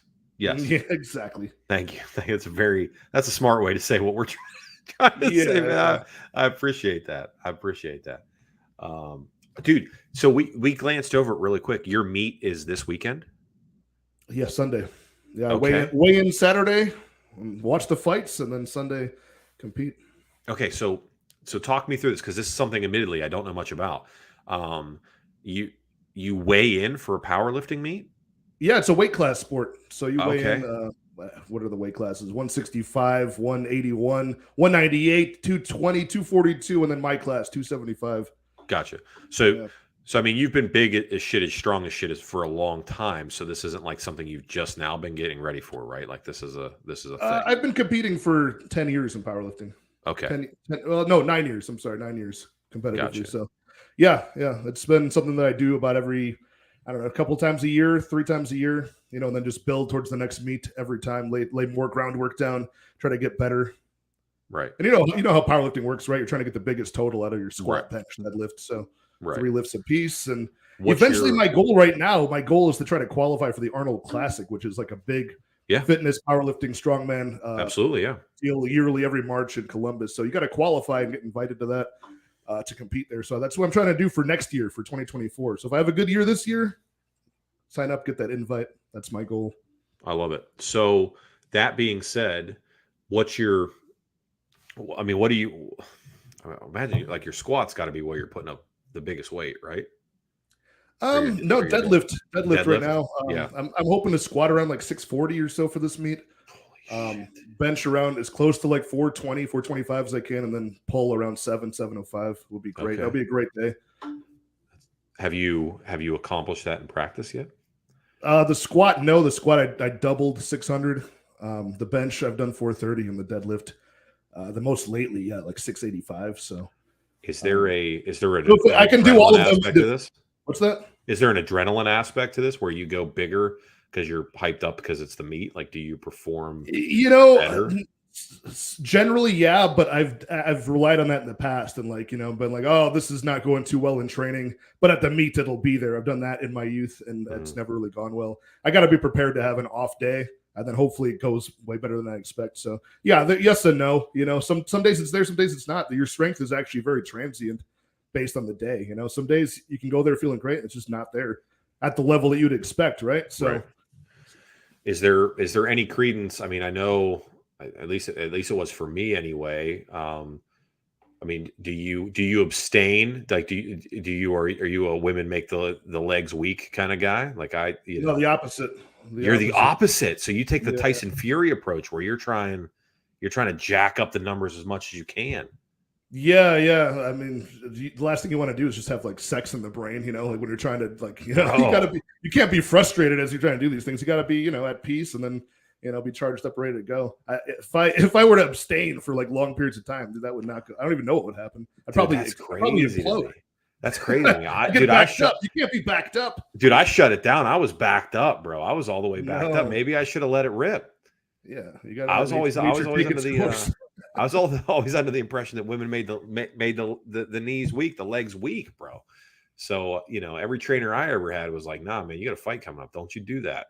I feel like that's wrong. I feel like that's not a way to go. Dude, I will say this though: if I'm not regular, man, I do get more irritable. I do get angrier. I do get fired up. Yeah, but then your thoughts are cloudy too. Like there's like that savage. Powerlifting's for me. It's a nice balance between being calculated, having everything dialed in, and then also being like the savage side of it too. If you're too savage, you're just gonna do something technically wrong, hurt yourself. If you're thinking about it too much, too calculated, then you don't have enough intensity. You got to blend the two, which is hard to do.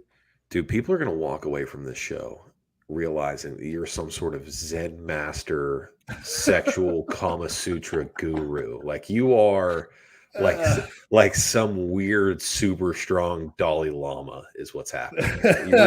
You realize there's something happening here, right? Like we're I getting. guess I've never really talked about it like that before. Dude, I'm just saying, man. There's really some onion layers to the onion getting peeled back here, man. I So, think so. all right. So you Both compete. therapist. You're talking about AI talking to a guy named Jake that doesn't exist. I'm over here talking about having as much sex as I can before a powerlifting meet. Yeah, absolutely. Duh. I mean, this is what every MMA show consists of. We got some deeper issues here. The last thing I'll ask you about this. So, I mean, obviously you're in the Midwest. Well, not obviously, but I'm saying like you're in the Midwest. So when you go to these things, are you competing against the same guys like every time? Like, do you know like the people that like? Is there like a circuit of dudes that show every up? now and then? Like I go to Iowa a bit. Bill So again. Bill's strong as shit. Like, is that who you go? You know? Yeah, there's a couple of those people for sure. So I go to a couple of different federations, but I'll travel for it. So the good night, Drake. But yeah, there's but there's like the Midwest is strong. Like there's a city called Dubuque on the Mississippi in the Midwest. I'll travel there for meets. There's a huge national meet there every year. So yeah, some of the strongest like world record holders are there as well. So that's my goal in this whole thing, man. Like I'm not the strongest guy, but I just want to at least hang with some of these people before I get put out due to injury or something. So that's my goal for now. I mean, I would say based on the numbers you were just saying, you're pretty damn strong, man. So I appreciate you, man. But been doing it for a long time. I'm lucky enough to have not gotten too hurt yet, just banged up here and there, but things feel really good. And I'm just trying to put it all together. This is the first time in my life now in doing this. I've been lifting daily, for 12 years. First time in my life where it's like I got just one job. My sleep is a lot better now. I'm drinking and partying a lot less than I ever have before. I'm finally putting it all together with the knowledge to back it up. So I can't wait. All right. I said the last one was the last question, but this is my last question. What about like shit like the Highland Games and stuff like that, where you're out there fucking throwing bales of hay and shit like that? Oh, I don't know anything about that.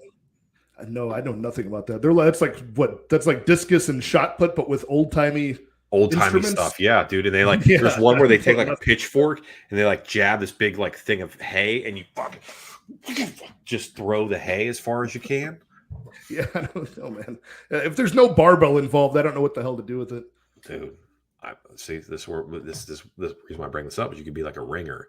You could literally be, you could like turn into the Highlands game guy. I mean, I'm just saying, whenever we'll transition from one into another, right? Like we're going to keep doing what you're doing now. Yeah. But I'm saying, I want to get back into martial arts. This whole powerlifting thing right now is stopping me from my martial arts journey I went on as a kid. And, it's always one powerlifting goal to the next, one meet to the next, one more, strength milestone to the next. And it keeps me out of going back to the gym. So like the real gym, the real combat sports gym, doing Muay Thai again. But, so I want to get back to that. So once a vertebrae in my back, snaps in half. Then I'll go back to, I'll try to do my hand in grappling. Yeah, once that C7 says no. Okay, I got you. I understand. All right, let's talk about a couple more fights here. We got Joanne Wood, 15-8, taking on Luana Carolina at 8-3.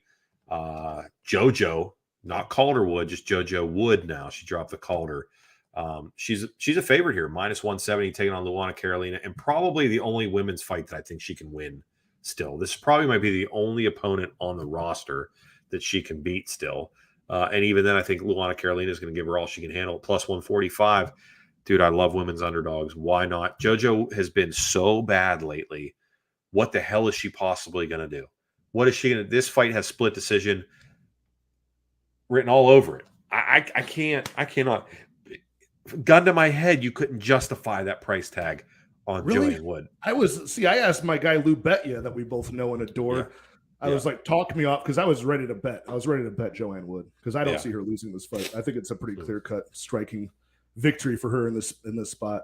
I don't think very highly of Luana Carolina, but I think highly of the striking of Joanne Wood. But 37 years old.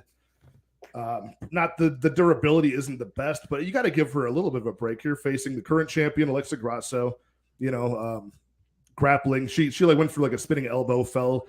The back got taken from Grasso, just like the championship bout, and she got choked out. Okay, round 1 submission loss. Same thing with Tyler Santos, more of a club and sub, submission loss.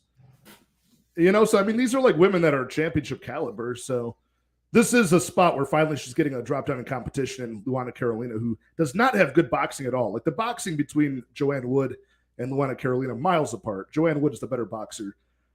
Striking technique in general, and like just the ability to sustain that over the course of a 15-round fight, or 15-minute fight, that goes for Joanne Wood as well. So I think the price tag is justified, and I almost bet it. And the minus 125 Wood by decision, I do like, but again, I probably won't get to it. What do you like about Luana Carolina? Like, how do you think she wins this? Just from being more active, landing the more damaging shots? How does she win? She wins it based on the subplot. Again, 2023 is the year of the narrative, Patrick. They are back in England, which is as close to Scotland as JoJo is ever going to get. And JoJo's always been the patron saint. She's the Statue of Liberty, if you will, for Scotland, especially Scottish women's MMA. She's 37 years old, like you said. She's married to John Wood. She's ready to start a family, bro. She's ready to settle down. She's 37 years old. She knows she's never going to be a champion. She's getting as close to Scotland as she's ever going to get. And she's going to go and she's going to lose the Luana Carolina, and she's going to retire. She's going to retire, win, lose, or draw. But any fighter her age, her stage in the career that goes into the fight with retirement on the mind, they lose, they check out. Look at the Rafael Sunsao fight last weekend. You go into it with retirement on the mind, where you're on the fence. The MMA gods love nothing more than to say, oh, you're on the fence about this? Get the fuck out of here. And they just push you off the thing, and it's over with. She's out, bro. It's over with. That subplot did cross my mind, and it's part of why I want to be talked off of this bet, because I thought maybe she would think about retirement. Maybe she would think about it. 37, like you said, there's not a whole lot of this is like a must-win fight for her. Three fight. Also, just no matter who the opponents are, if you're on a 3-fight losing streak, I gotta see some better odds for this one. You know what I mean? Like, I wish it was closer to a pick 'em. Then I maybe bet it. I'm on Carolina. Give me all the units on Luana Carolina. Dude, you're being a value boy again. That's all you're doing here, right? Again, I didn't hear anything about the skill set of Carolina from you. Oh, she doesn't have one. She's a cardio kickboxer. She's not planning on retiring. She's 29. No, she literally only hits the bag when she goes to Orange Theory on Tuesdays and Thursdays. Like that's her version of strike. Yeah, absolutely. Realistically, skill for skill, Joanne Wood is miles ahead of her. Like not even remotely close. Yeah. But it's a retirement fight. Whether she wants to admit it or not, it's a retirement fight. She's checked out. This is the homecoming. This is the grand poopah. This is the goodbye, bro. It's over with. It's over with. It'll be a doldrum, sad sack, 3-round, 29-28, Luana Carolina. Give it to also me. the cage wrestling too. That's going to go in the favor of Joanne Wood. I think this fight inevitably ends up there on the cage. They're going to be jockeying for position back and forth, and I think Wood will end up buying some minutes there as well. But yeah, it's probably a dog or pass spot if you're looking at it through the lens of an old woman about to retire. Sure, but yeah, you've successfully talked me off of the bet. Thank you. Fair enough. All right, dude, we had 15 fights. We have a lot of fights to talk about here. Jake Hadley versus Malcolm Gordon. Malcolm Gordon at 14-6. Jake Hadley at 9-1. I've already buried the lead on this one. I'm all over Jake Hadley. I love him in this spot. I know Malcolm Gordon is better. Listen, Malcolm Gordon is better than people give him credit for, but this line is appropriately priced. Jake Hadley is a parlay piece and worth consideration in your DraftKings lineups. Outside of that, I see no value on Malcolm X Gordon. What about you? One guy can grapple. That's Malcolm Gordon. One guy can grapple and he can strike as well, and that's Jake Hadley. So yeah. Give me the guy who can do both. Jake Hadley. Any also inside the distance here? Absolutely, there's a chance of inside the distance. You're talking about Malcolm X Gordon, dude, one of the chinniest of chins at flyweight. I hate chinny flyweights because at flyweight you got to handle a lot more punches being thrown your way than any other weight class. So the chances of one of those cracking your chin, knocking you out, it's happened to Malcolm Gordon 4 times. He's been submitted twice. So 100% finish rate in all of his losses. I think that's going to happen here from Jake Hadley, who has just got a very good skill set. That the speed at which he locked up that triangle in his last bout, I like that. Scary. Scary. I like that. And look, you're talking about Malcolm Gordon, who should really not be in the league anymore. Francisco Figueiredo, he managed to pull that one out of the bag. And then in between that, he faces Dennis Bondar in his debut. Dennis's elbow got dislocated, so he got the win there. So that bought him some time. You know what I mean? Right. The last fight against Makayev, he made a lot of us sweat, right? I mean, anybody who had Makayev parlayed or the inside the distance, I did. You were kind of sweating there, right? Yes. So then you have to remind yourself, okay, this guy isn't 100% useless. He's got a little bit of skill left in him, but not against Jake Hadley. I think this is a very good parlay piece. What's it? -500 for Jake Hadley? -4 for Jake. -4. Well, okay. Yeah. I think he wins about -380. I'm looking at DraftKings. Yeah, I mean, look, he probably wins this fight 8 out of 10 times. I don't mind that. Yeah, I mean, and here's the other thing too: is that Malcolm Gordon's best day, Malcolm Gordon fought his best possible fight against Makayev. That was his best performance, and that he still got finished. He went away, and he's like, there ain't shit else I could have did there, man. This dude was better than me everywhere, and I fought as competitively as I possibly could, and it wasn't good enough. It just wasn't good enough. Now they're giving me another dude who is looking to make a name off me. Can he capture lightning in a bottle twice? No, absolutely not. Yeah, he's good. I mean, Malcolm Gordon's good, but MMA grappling, you got to go with Hadley here. Yeah. Plus an all-time bad nickname, and I'm a big nickname guy. All right, you don't like Malcolm X Gordon? I don't, dude. I don't. I like that. Your name is Malcolm. What else are you gonna do, man? That's true. If you're a black guy named Malcolm, you don't have many options. You could have went in the middle. I mean. You would have been clowned so hard. If you're black and your name is Malcolm, you got to go Malcolm X. I suppose so. I mean, I feel like he still could have done something better. I don't know. All right. Christian Duncan taking on Dushko Todorovic. Todorovic at 12-3. Duncan at an undefeated 7-0.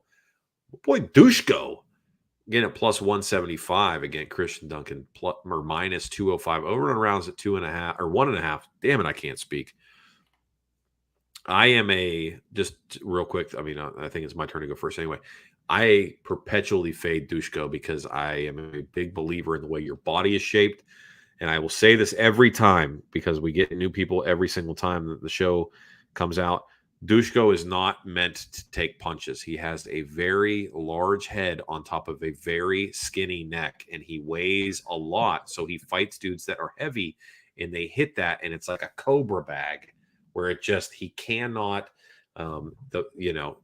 Patrick here is a highly educated man, as we've all learned, and he will tell you that your body is an electrical system. And if you disrupt the circuit that runs through your body, AKA moving the head too far in one direction and the circuit gets disrupted, you go night-night. And especially Dushko, if your head is, would you say his head is oblong? What's that word? Oblong? That's what his head is shaped like. Yeah, it's a weird fucking shape on top of a very long neck. Dushko probably going to sleep here. What do you think? Yeah, I got a money line bet on Christian Leroy Duncan. And inside the distance, I put a half unit as well at -110. Dude, his striking is great. He's one of the better guys to come out of Cage Warriors for sure. I mean, a long amateur record, a decent undefeated professional record now, and he's only been finished he's never been finished, but he's only lost when he's been sort of stalled in the cage as an amateur. But he's adapted, dude. Nobody wants to stand with this guy. His striking is so dynamic, so creative in the way he switches stances, the way he reads his opponents, and then he can even get out grappled for a round and not be worn out. His arms aren't heavy. He still goes out there with that same intensity in round 2 and can get the job done. So I think his cardio is much better than Dushko's as well. So even if Todorovic tries to wrestle a little bit or stick him on the cage, I think Duncan's going to be good at circling off and just nullifying damage so he can get back to his feet. He's got really good scramble ability. His takedown defense might not be the best, but his scramble ability, super athletic guys. So give me Duncan inside the distance here. What did you get that at? -110. I love it. Yeah. I love it. Let's do it. -110. Hammer spot. You hammering it? I put a half a unit. I got a unit on his money line as well at -190. Commit. Yeah, I need to commit more, dude. Well, I committed put so 10 hard units down on something. I committed so hard on Usman, and I committed hard on somebody else that we haven't talked about yet as well. So maybe I will need to further commit here. It better be Lerone Murphy. We're going to get to that here in a second. All right. Lerone Murphy taking on Gabriel Santos. Santos at 10-0. Lerone Murphy at 11-0. Lerone Murphy minus 160. I've seen him at minus 135 on some spots. Santos plus 140. Over on rounds at 2.5. Explain to me, if you can, why, and do so without saying the inactivity, please, why Lerone Murphy is not a massive favorite here. Because, dude, he's so good. Santos stepping in short notice. Explain to me why I should not leverage heavily against Lerone Murphy here. Lerone Murphy. I want the spot so bad. I want it. I will tell you that minus 135, when I saw that on DraftKings, I quickly made a drive to right over the border where I can use my DraftKings account. And I hammered it. I put 3.5 units on it. Please. Big bet. I hammered it. Yeah. But now it might be the nervousness of me having a lot of money on him.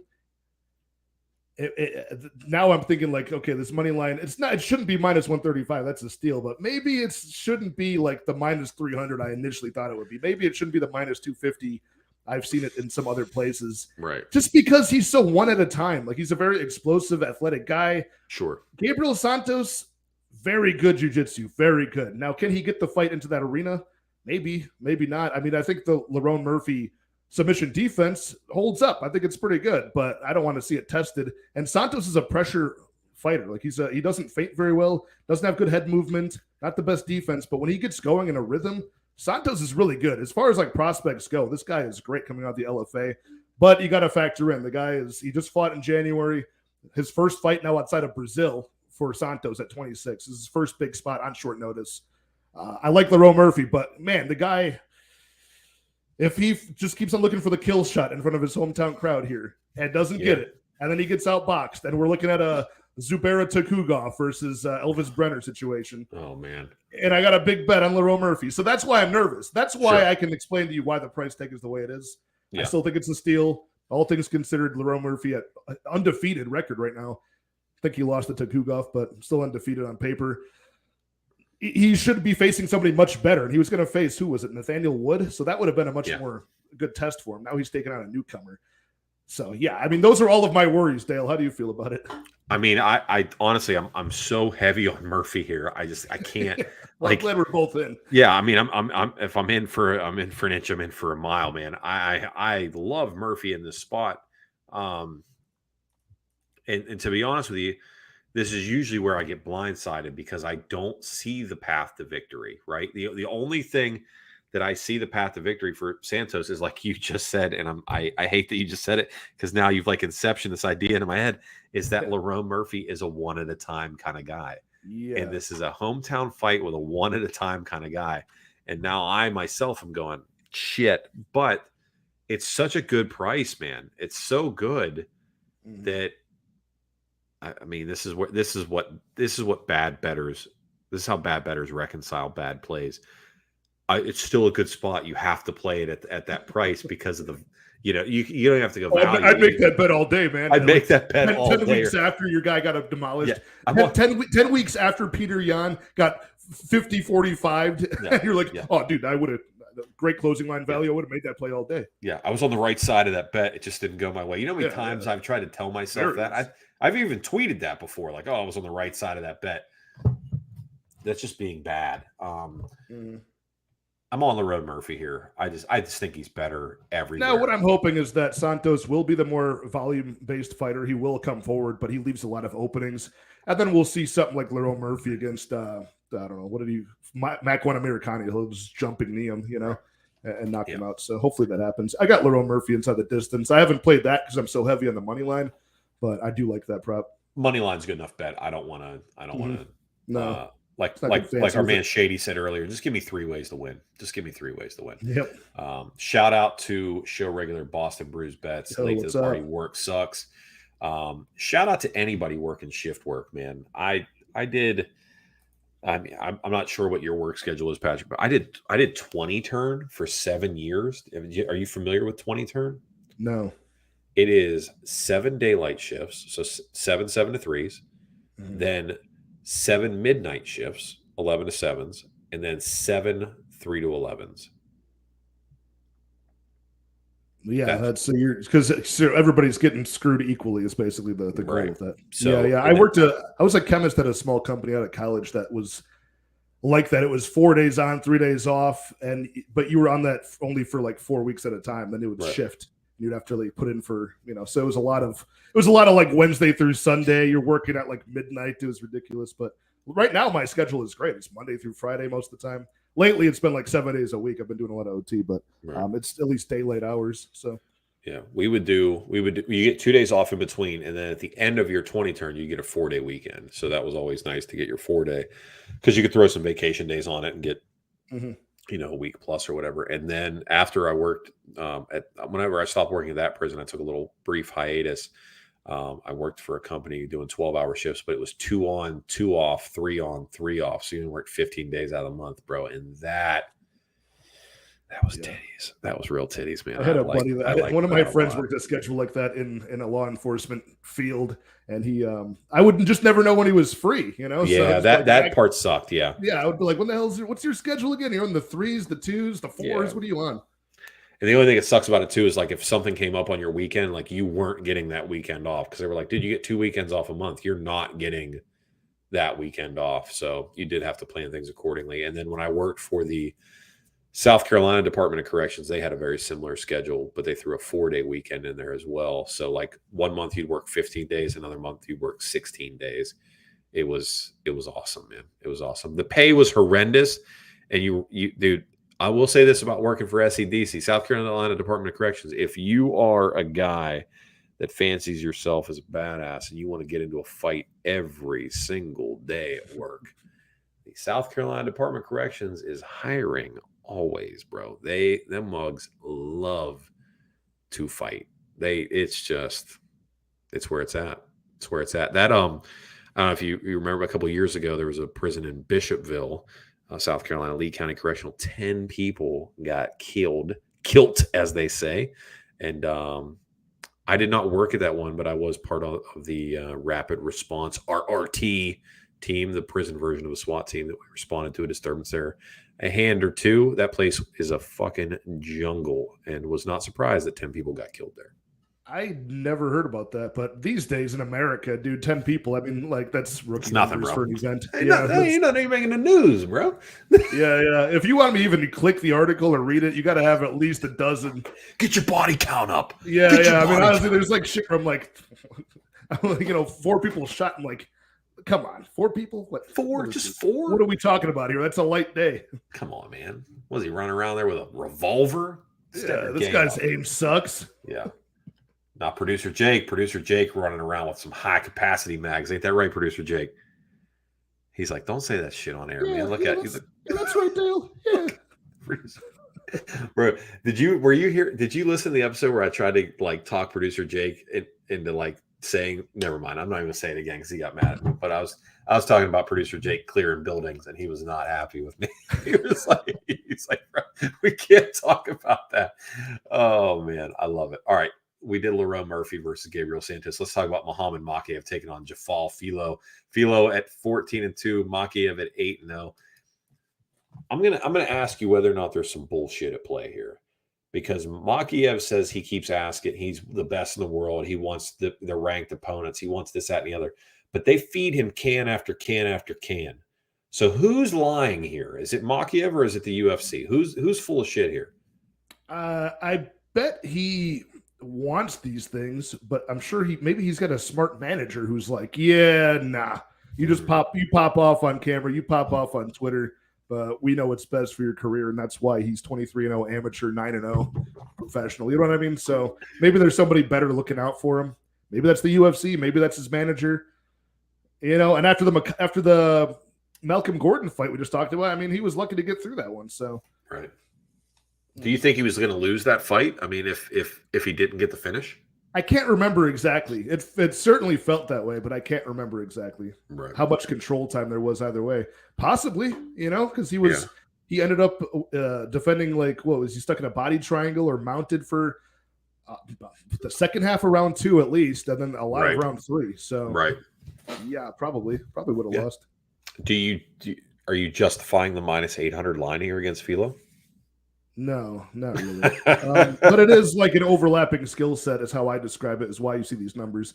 Like you would never see this number for like a striker versus striker, but since it's grappler versus grappler, you're going to see it, right? So I don't think Jafal Philo has ever faced a wrestler, you know? Okay. He's fought like once outside of Brazil, right? And that was the Contender Series. Didn't look amazing in that fight either. I don't think he's going to deal with the pressure of a heavy wrestling game plan. I don't think he's familiar with it. So, you know, it's Makayev. You're paying the EV tax, the Russian last name tax on it for sure. I think what's it inside the distance though? Isn't it like -2 something for inside the distance for Makayev here? Probably just yeah. I mean, they're baiting you to try to take that, right? Just to soften up the number when it very well could be like a Charles Johnson like performance where he just wrestles the whole time to a decision, which would be smart, you know. But I think Makayev's got he's got at least more athleticism to be able to like dart in and out of range and maybe land something flashy like that flying knee in his debut.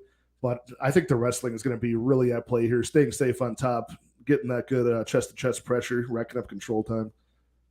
Whether he gets the back and gets the neck and gets the submission, not quite sure. I'm not sure how good Philo is. Like I've watched all of his tape, saw the Contender Series, but yeah, that's my biggest thing with him is like how is he going to look against a high pace, high pressure wrestler who's got better cardio than him? Probably not going to be too good. So I'm on Makayev, but I don't know how to play this with any value. Do you like Muhammad Makayev? Yeah, I like him. Not so much after that. Like he did lose some stock in my eyes after he looked more human against Malcolm Gordon for sure. You know, so. But I like his. Yeah, I like a Russian wrestler for sure. I like that game plan, that style. It's dominant, you know. And I like that he's so young. I like that he's got a lot of life in the UFC. He's only 22 years old. Yeah. So I know I know that guy pops off a bunch about how good he is and.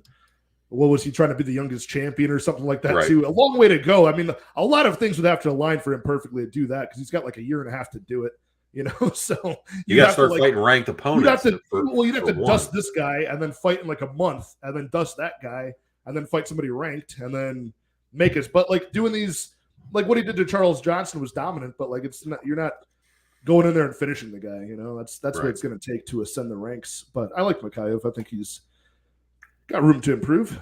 Any play here at all? No. Yeah, this is a stay away fight for me, 100%. Unless I end up if this fight card stays like 14 or 15 fights, maybe I will do like a progressive parlay, like a small one on like the whole thing to stack up the favorites I like at the top and then slowly trickle in underdogs at the bottom.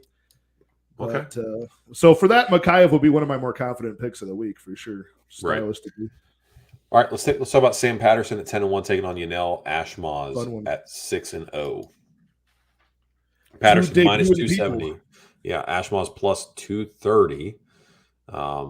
We talked about big long necks earlier. Sam Patterson got a freaking noodle on him, bro. That bad boy is out there. I'll be honest with you. I have a rule of thumb, something that's kept money in my pocket more often than not. I don't bet on people I've never seen fight before, and that falls for both of these guys. So you, sir, are a solo dancer here when it comes to this fight. Do you have any action on this whatsoever? No, the money line is wide. We're looking at minus 270 Sam Patterson, debuting fighter. Yanel Ashmaz, who's not coming off of the Contender Series. Sam Patterson is.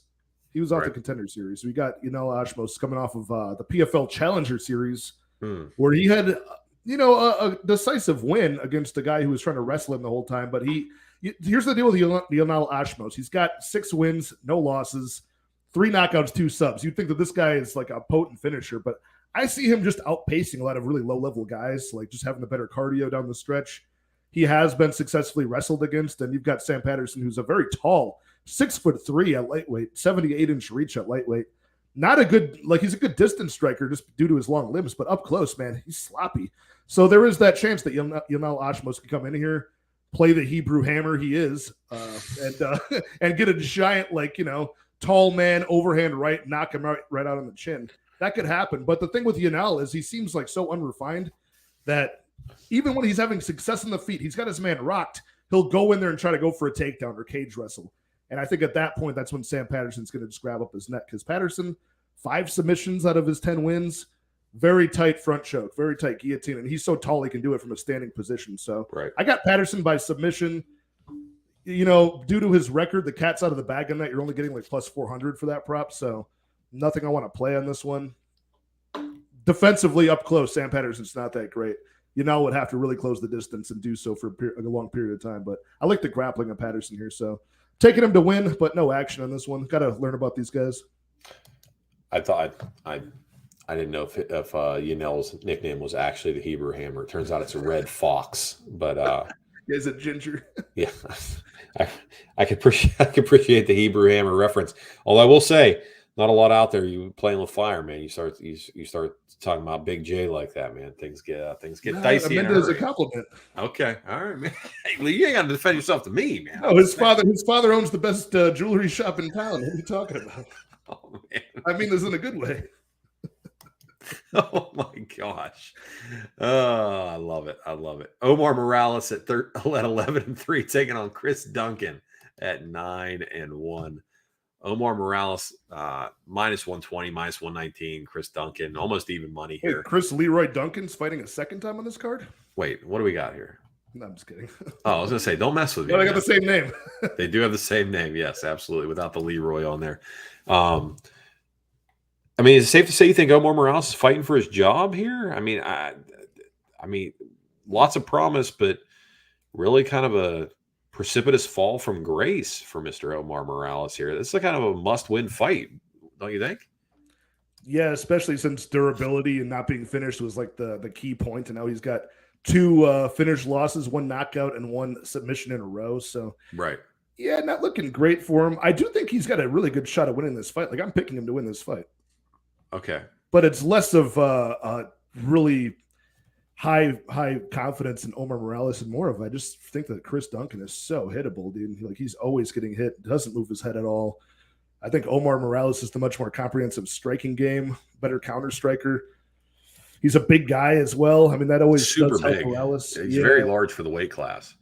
If Chris pressures him enough, he could certainly get something going inside the distance here and knock out Morales. But, dude, I think that there's just a better comprehensive mixed martial arts game on the part of Morales, dude. And I wouldn't mind seeing him win this fight by decision, kind of like I described the last one, because Chris Duncan does that as well. If he gets hurt, he just dives his neck in for like a naked takedown, not set up by anything.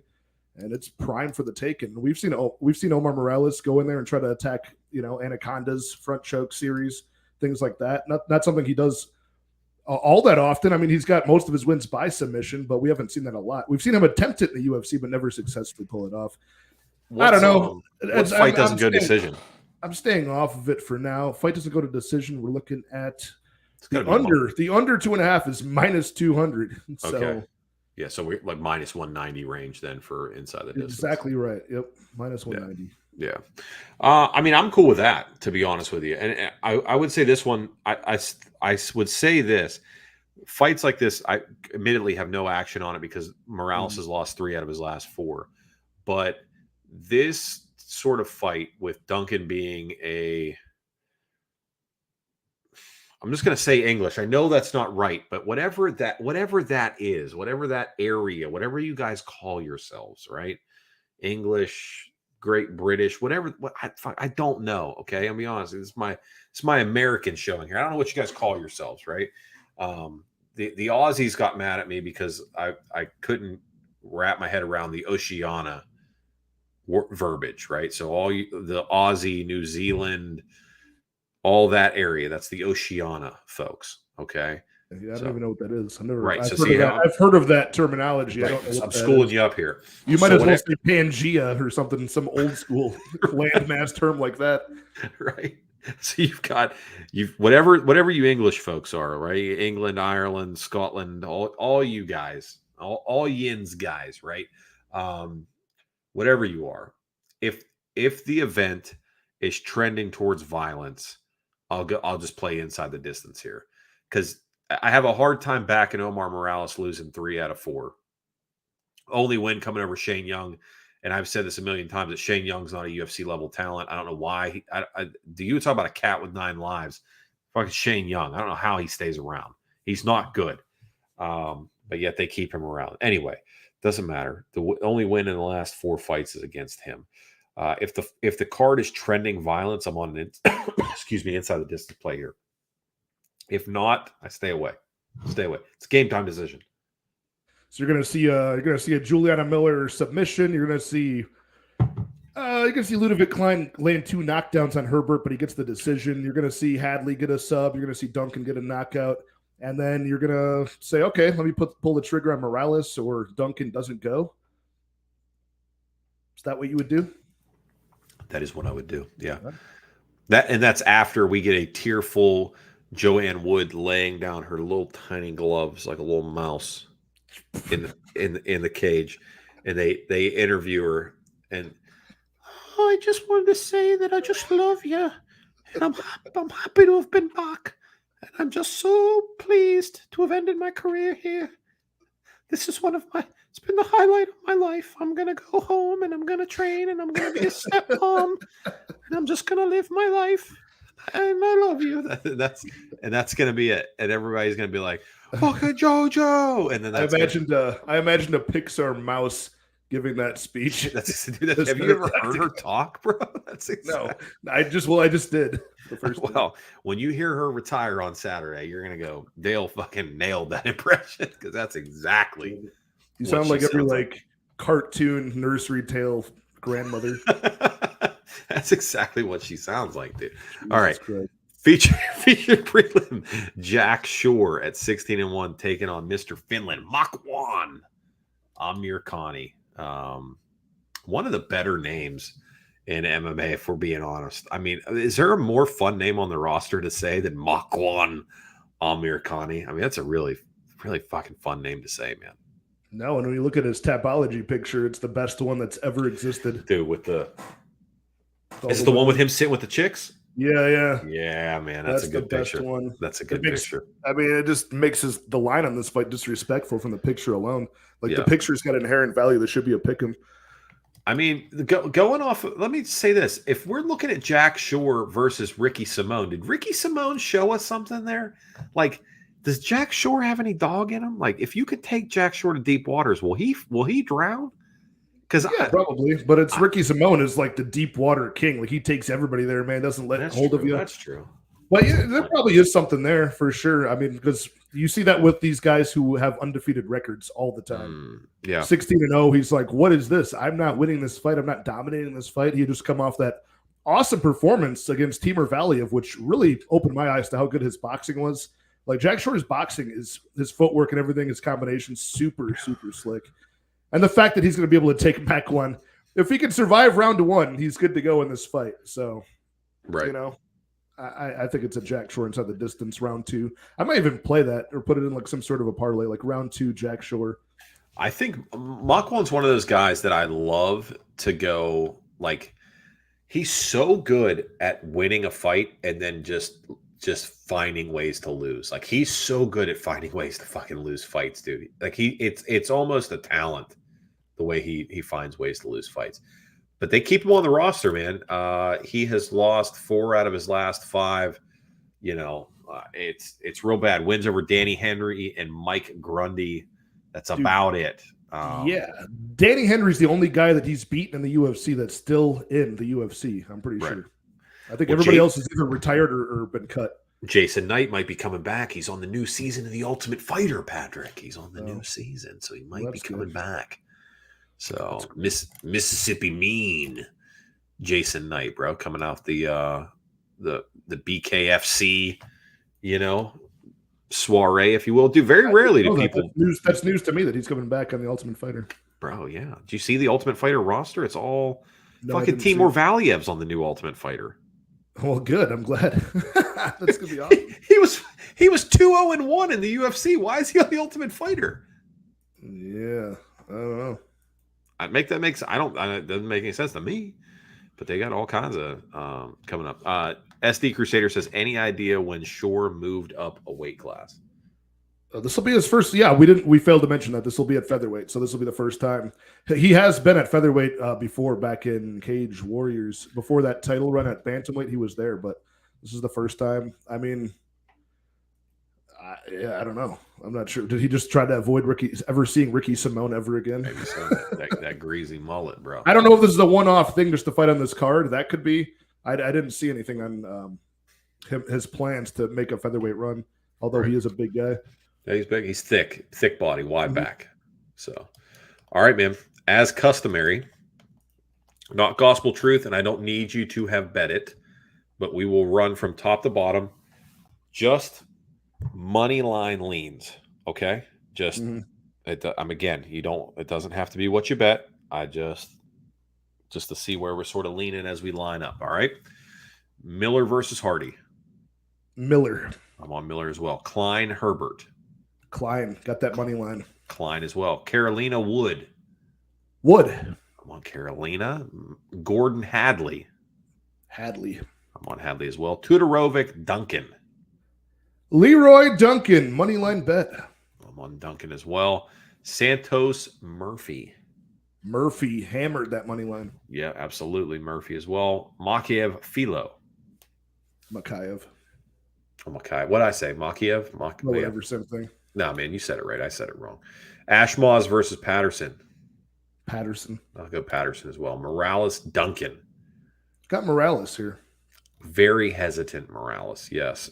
Amir Khani, Jack Shore. Jack Shore, one of the more confident picks.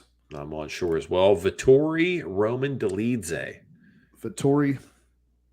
Lord forgive me, I'm going against my Caucasus Mountain Warrior brethren here, but I'm on Vittori. Oof. I know, right? Every time I go against my people, it ends up badly. Jennifer Maya, Casey O'Neill. Maya. I'm on Maya as well. Gunny Nelson, Brian Barberena. Nelson. I'm on Barberena here. Although I like the value side of Barberena, sure, but I think Nelson gets it done. Sure, absolutely. Gaethje, Fiziev. Fiziev. Yeah, I'm on Fizzy as well. And then Usman versus Leon Edwards. Usman hammered that money line. I'm on Usman as well. However, there will be a small sprinkle on Leon Edwards because the Magic 8 Ball. Okay. Yeah. Dude, so after doing the picks, even when I did my breakdown that I recorded on my channel, I had to put a disclaimer at the end because I felt so guilty on this 15-fight card. I only picked like 2 underdogs. Yes. And I think Morales, is now like a favorite, if not a pick 'em. So right. There's certainly going to be usually like 3 to 6 underdogs that'll come through in a 15-fight card like this. So sure. The ones that I do think have a chance of flipping, like Jai Herbert, certainly has got a shot at range, distance striking. He could win, get the knockout. You got Dusko Todorovic and Duncan. Like Dusko certainly has power in round 1. I think that could flip as well. Patterson, Yanal Ashmos, that could flip. What else here? The Barberena side, I think, has like I said, value on the underdog. But so there are some spots where I think it could go either way. You know, we're certainly going to see some dogs come through, more than the couple that I'm confident in. So who's your favorite dog on the card? Jennifer Maya is my favorite dog on the card. All right. What's your favorite prop on the card? Favorite prop on the card for now would have to be the Leroy Duncan Todorovic fight doesn't go to decision. Okay. And then who is your least favorite fighter on the card? Least favorite fighter would have to be who you giving next to no chance to win? Malcolm Gordon. Yeah, that's probably the least confident. Malcolm Gordon and Makwan Amirkhani tied right there. Fair enough. All right. So those of you who don't know, which, I mean, at this point, Patrick's deeply embedded in the game, but Addicted to Combat on YouTube, and it's Combat Addict on Twitter. I'll link all this stuff. You guys are really good at this. I'm not good at it at all. And dude, you put out a ton of content. You do like quick picks on YouTube Shorts. You do a recorded show. You do a live stream show. And then half the weeks, you do another fucking live stream with somebody else on the show. You're putting out 3 to 4 like tangibly coherent, digestible pieces of content every single week. Yes? Yeah, I do my first video of the week is my recorded live stream. That's always going to be solo. I can get all of my thoughts on like detailed breakdowns, early picks in the card. I do the full card on Monday or Sunday if I'm lucky. Then I do my live streams usually on Wednesday nights with a guest. I'll just poke around and just grab people. Dale was on a couple weeks ago. It was great. Had a fun time. One of my favorite guests I've ever done one with. Great guy. Love Dale. Then I do my best bets and props like the next day on Thursday or Friday, which is all of my betting action for the card, and then also just like additional recommended bets and things like that. So I do that. Then the pay-per-view weeks, I do an extra show that's rotating between me and Couch Warrior Podcast. My guy Mike, we do that, and we host 2 other people. So every now and then on pay-per-view weeks, you'll see on my channel, I'll have 2 live streams in 1 week generally. So right, yeah, there's a lot of stuff there, man. I just try to get a lot of opinions. I know a lot about mixed martial arts. I've been watching the UFC for my entire life. I went to my first event as UFC 48, my first cage fight, Vale Tudo, when I was in kindergarten. But what I don't know is the betting side of things. I don't know that as well as a lot of the guys like Dale, a lot of the guys that have been in the game for a long time. I've only been doing it for 3 to 4 years. So I'm a beginner at that. So I try to get in as many additional smart people as I can. So that's my point there. And it's fun making new friends. Yeah, absolutely. I will say, the more you lean into the like going out and getting other opinions, and it's very easy to sniff out in this space. Our favorite word. Our favorite word. It's very easy to sniff out who's completely full of shit. Yeah, which absolutely. There's a lot of them. And there are a lot of them.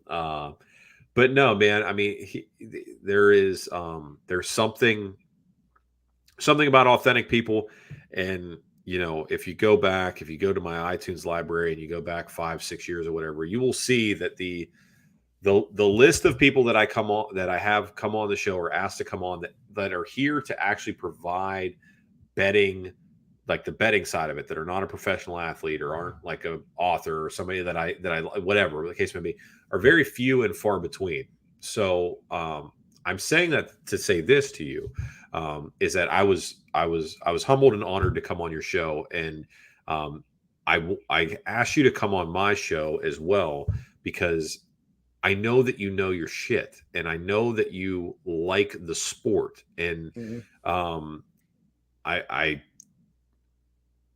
don't know, man. There's just not a lot of people out there that are genuinely know what the hell they're talking about, and there's people out there creating content that don't know who Veronica Macedo is. Like they're that new to what they're doing, and it's not to say that they're not good at it, but if you don't have, at least this is my opinion here, if you don't have a wealth of knowledge to fall back on some of this stuff, you miss a lot of the intangibles when you're creating plays. And not everybody that listens to my show or listens to your show or listens to these shows tails us 100%. Lord knows I know when you do, because you tell me about it in the DMs. But I don't, as laissez-faire as I am about things on the show, I don't say things half-heartedly. So you need to not be full of shit and at least have some sort of insight as to what you're saying. So all that 10,000 words where 100 will do. Patrick, you're one of the sharpest guys in the arena right now, and your grind is paying off 100%. Every time I see your videos, they're increasing in views. Your sub count continually goes up. People recognize when you're not a fucking dummy. And I hope people listening to this got a little bit more out of you. My plan was to get you here and get you talking about yourself a little bit more. So hopefully I did that. Hopefully you felt that a little bit. And down for that anytime. And I appreciate your kind words. That means a lot coming from you, who's been in this for a long time now. Yeah. I've got just over a year under my belt, a year and 3 months now doing this, on the daily. So it's been a lot of fun, man. Whether I've got 20 subs or 800 like it's grown to, I have no intention of that, to be honest. I just like talking people's ears off about the sport and hearing people talk back to me about it. People that are like, not just about, I got friends that watch the sport are excited when John Jones comes back, but not people that are like, what's the takedown defense rating of Veronica Macedo, on the prelims. Right. Yeah. That's what I like. I like people that are nonstop on Twitter or YouTube. People subscribe to the channel that are just talk about the tiniest of detail at all times. That's what I love, and it's what I've been obsessed with for a long time. One last question. You have a bookshelf behind you. I see a couple books. What are you reading? Right now I'm reading this book by a powerlifter named Louis Simmons, who passed away recently. So it's more of, I do a lot of like biographies and autobiographies, things like that. That's mostly what I read on my free time. What's a recommendation? Dude, we can circle it back to a fighter on this card, the guy whose nickname you don't like, man. Malcolm X's autobiography is a pretty good one. Okay. Let Okay. of insight there. That's one of my favorite autobiographies. I'm not saying I don't like Malcolm X. I'm saying I don't like No. The nickname. I was just circling back. You bigot. This guy is anti-civil rights movement, you piece of shit. How fucking dare you? Go educate yourself, you ignorant twat.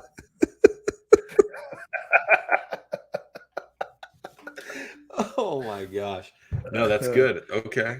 All right. I can dig it. So that's like that would be your go-to like recommendation. I'm all over it. That's a good autobiography since you got me talking about that. A Clockwork Orange was something that I read recently for the first time. Yeah. I've always been a big fan of Kubrick and his movies, so going back over some of those, like the actual text it was drawn from, that was a pretty good read.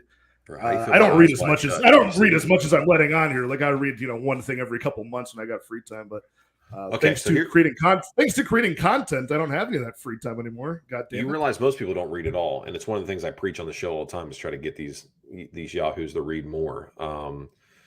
So no, just read something, get some outside perspective, and I can appreciate that. So I'm glad that you read that. What did you? Speaking of Kubrick, what did you think about Eyes Wide Shut?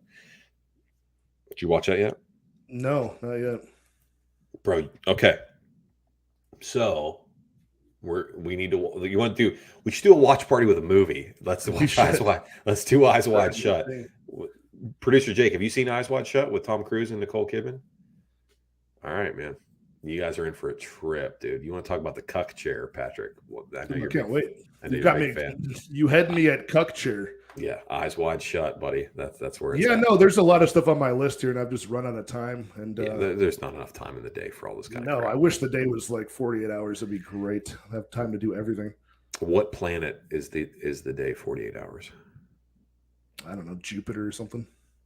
Don't say or something. You're fucking smart. Don't you know what planet it is? I don't know astronomy, dude. I'm microbiology, biochemistry. That's my specialty. I don't know about anything that goes on outside of the microscope. I don't know anything about the astronomy. Oh man, my one kid got a microscope for their birthday, and it has been they've been just going ham sandwich with the microscope, man. Everything's good. Microscope. It's good to hear. So they love it. They love it. All right. I'll let you go, man. You've been super generous with your time. 2 hours and 11 minutes. I know that's a drop in the bucket for you, Mr. Content. It's a 15-fight card, baby. My favorite. Let's hope they all stay intact. Yeah, let's hope so. My bet for fight to fall off is the Veronica Macedo fight. We've talked about her a lot. I think she fucking falls off. I don't think. Dude, they wouldn't let her fight like a year and a half ago in Brazil because of like concussion symptoms. Yeah. Well, I don't know. I mean, we'll talk about her teeth at a different time. All right. No, it's because of her teeth. That's why they didn't let her fight. Those teeth, they were like, hey, your teeth look like you've been punched recently. We can't let you fight. So, last thing, I'll end the fight with, I'll end the card with this. Drew Dober has a fight contract signed. He told me who and when, but I have been sworn to secrecy. But I will say this. It's a fucking max bet. And I will leave it at that. You guys be good to each other. God bless you. And we'll see everybody. I'll see everybody after Easter. Patrick makes 1 million videos a week. Just go to his channel, Addicted to Combat on YouTube, and you'll see up-to-date videos. See you. Cheers.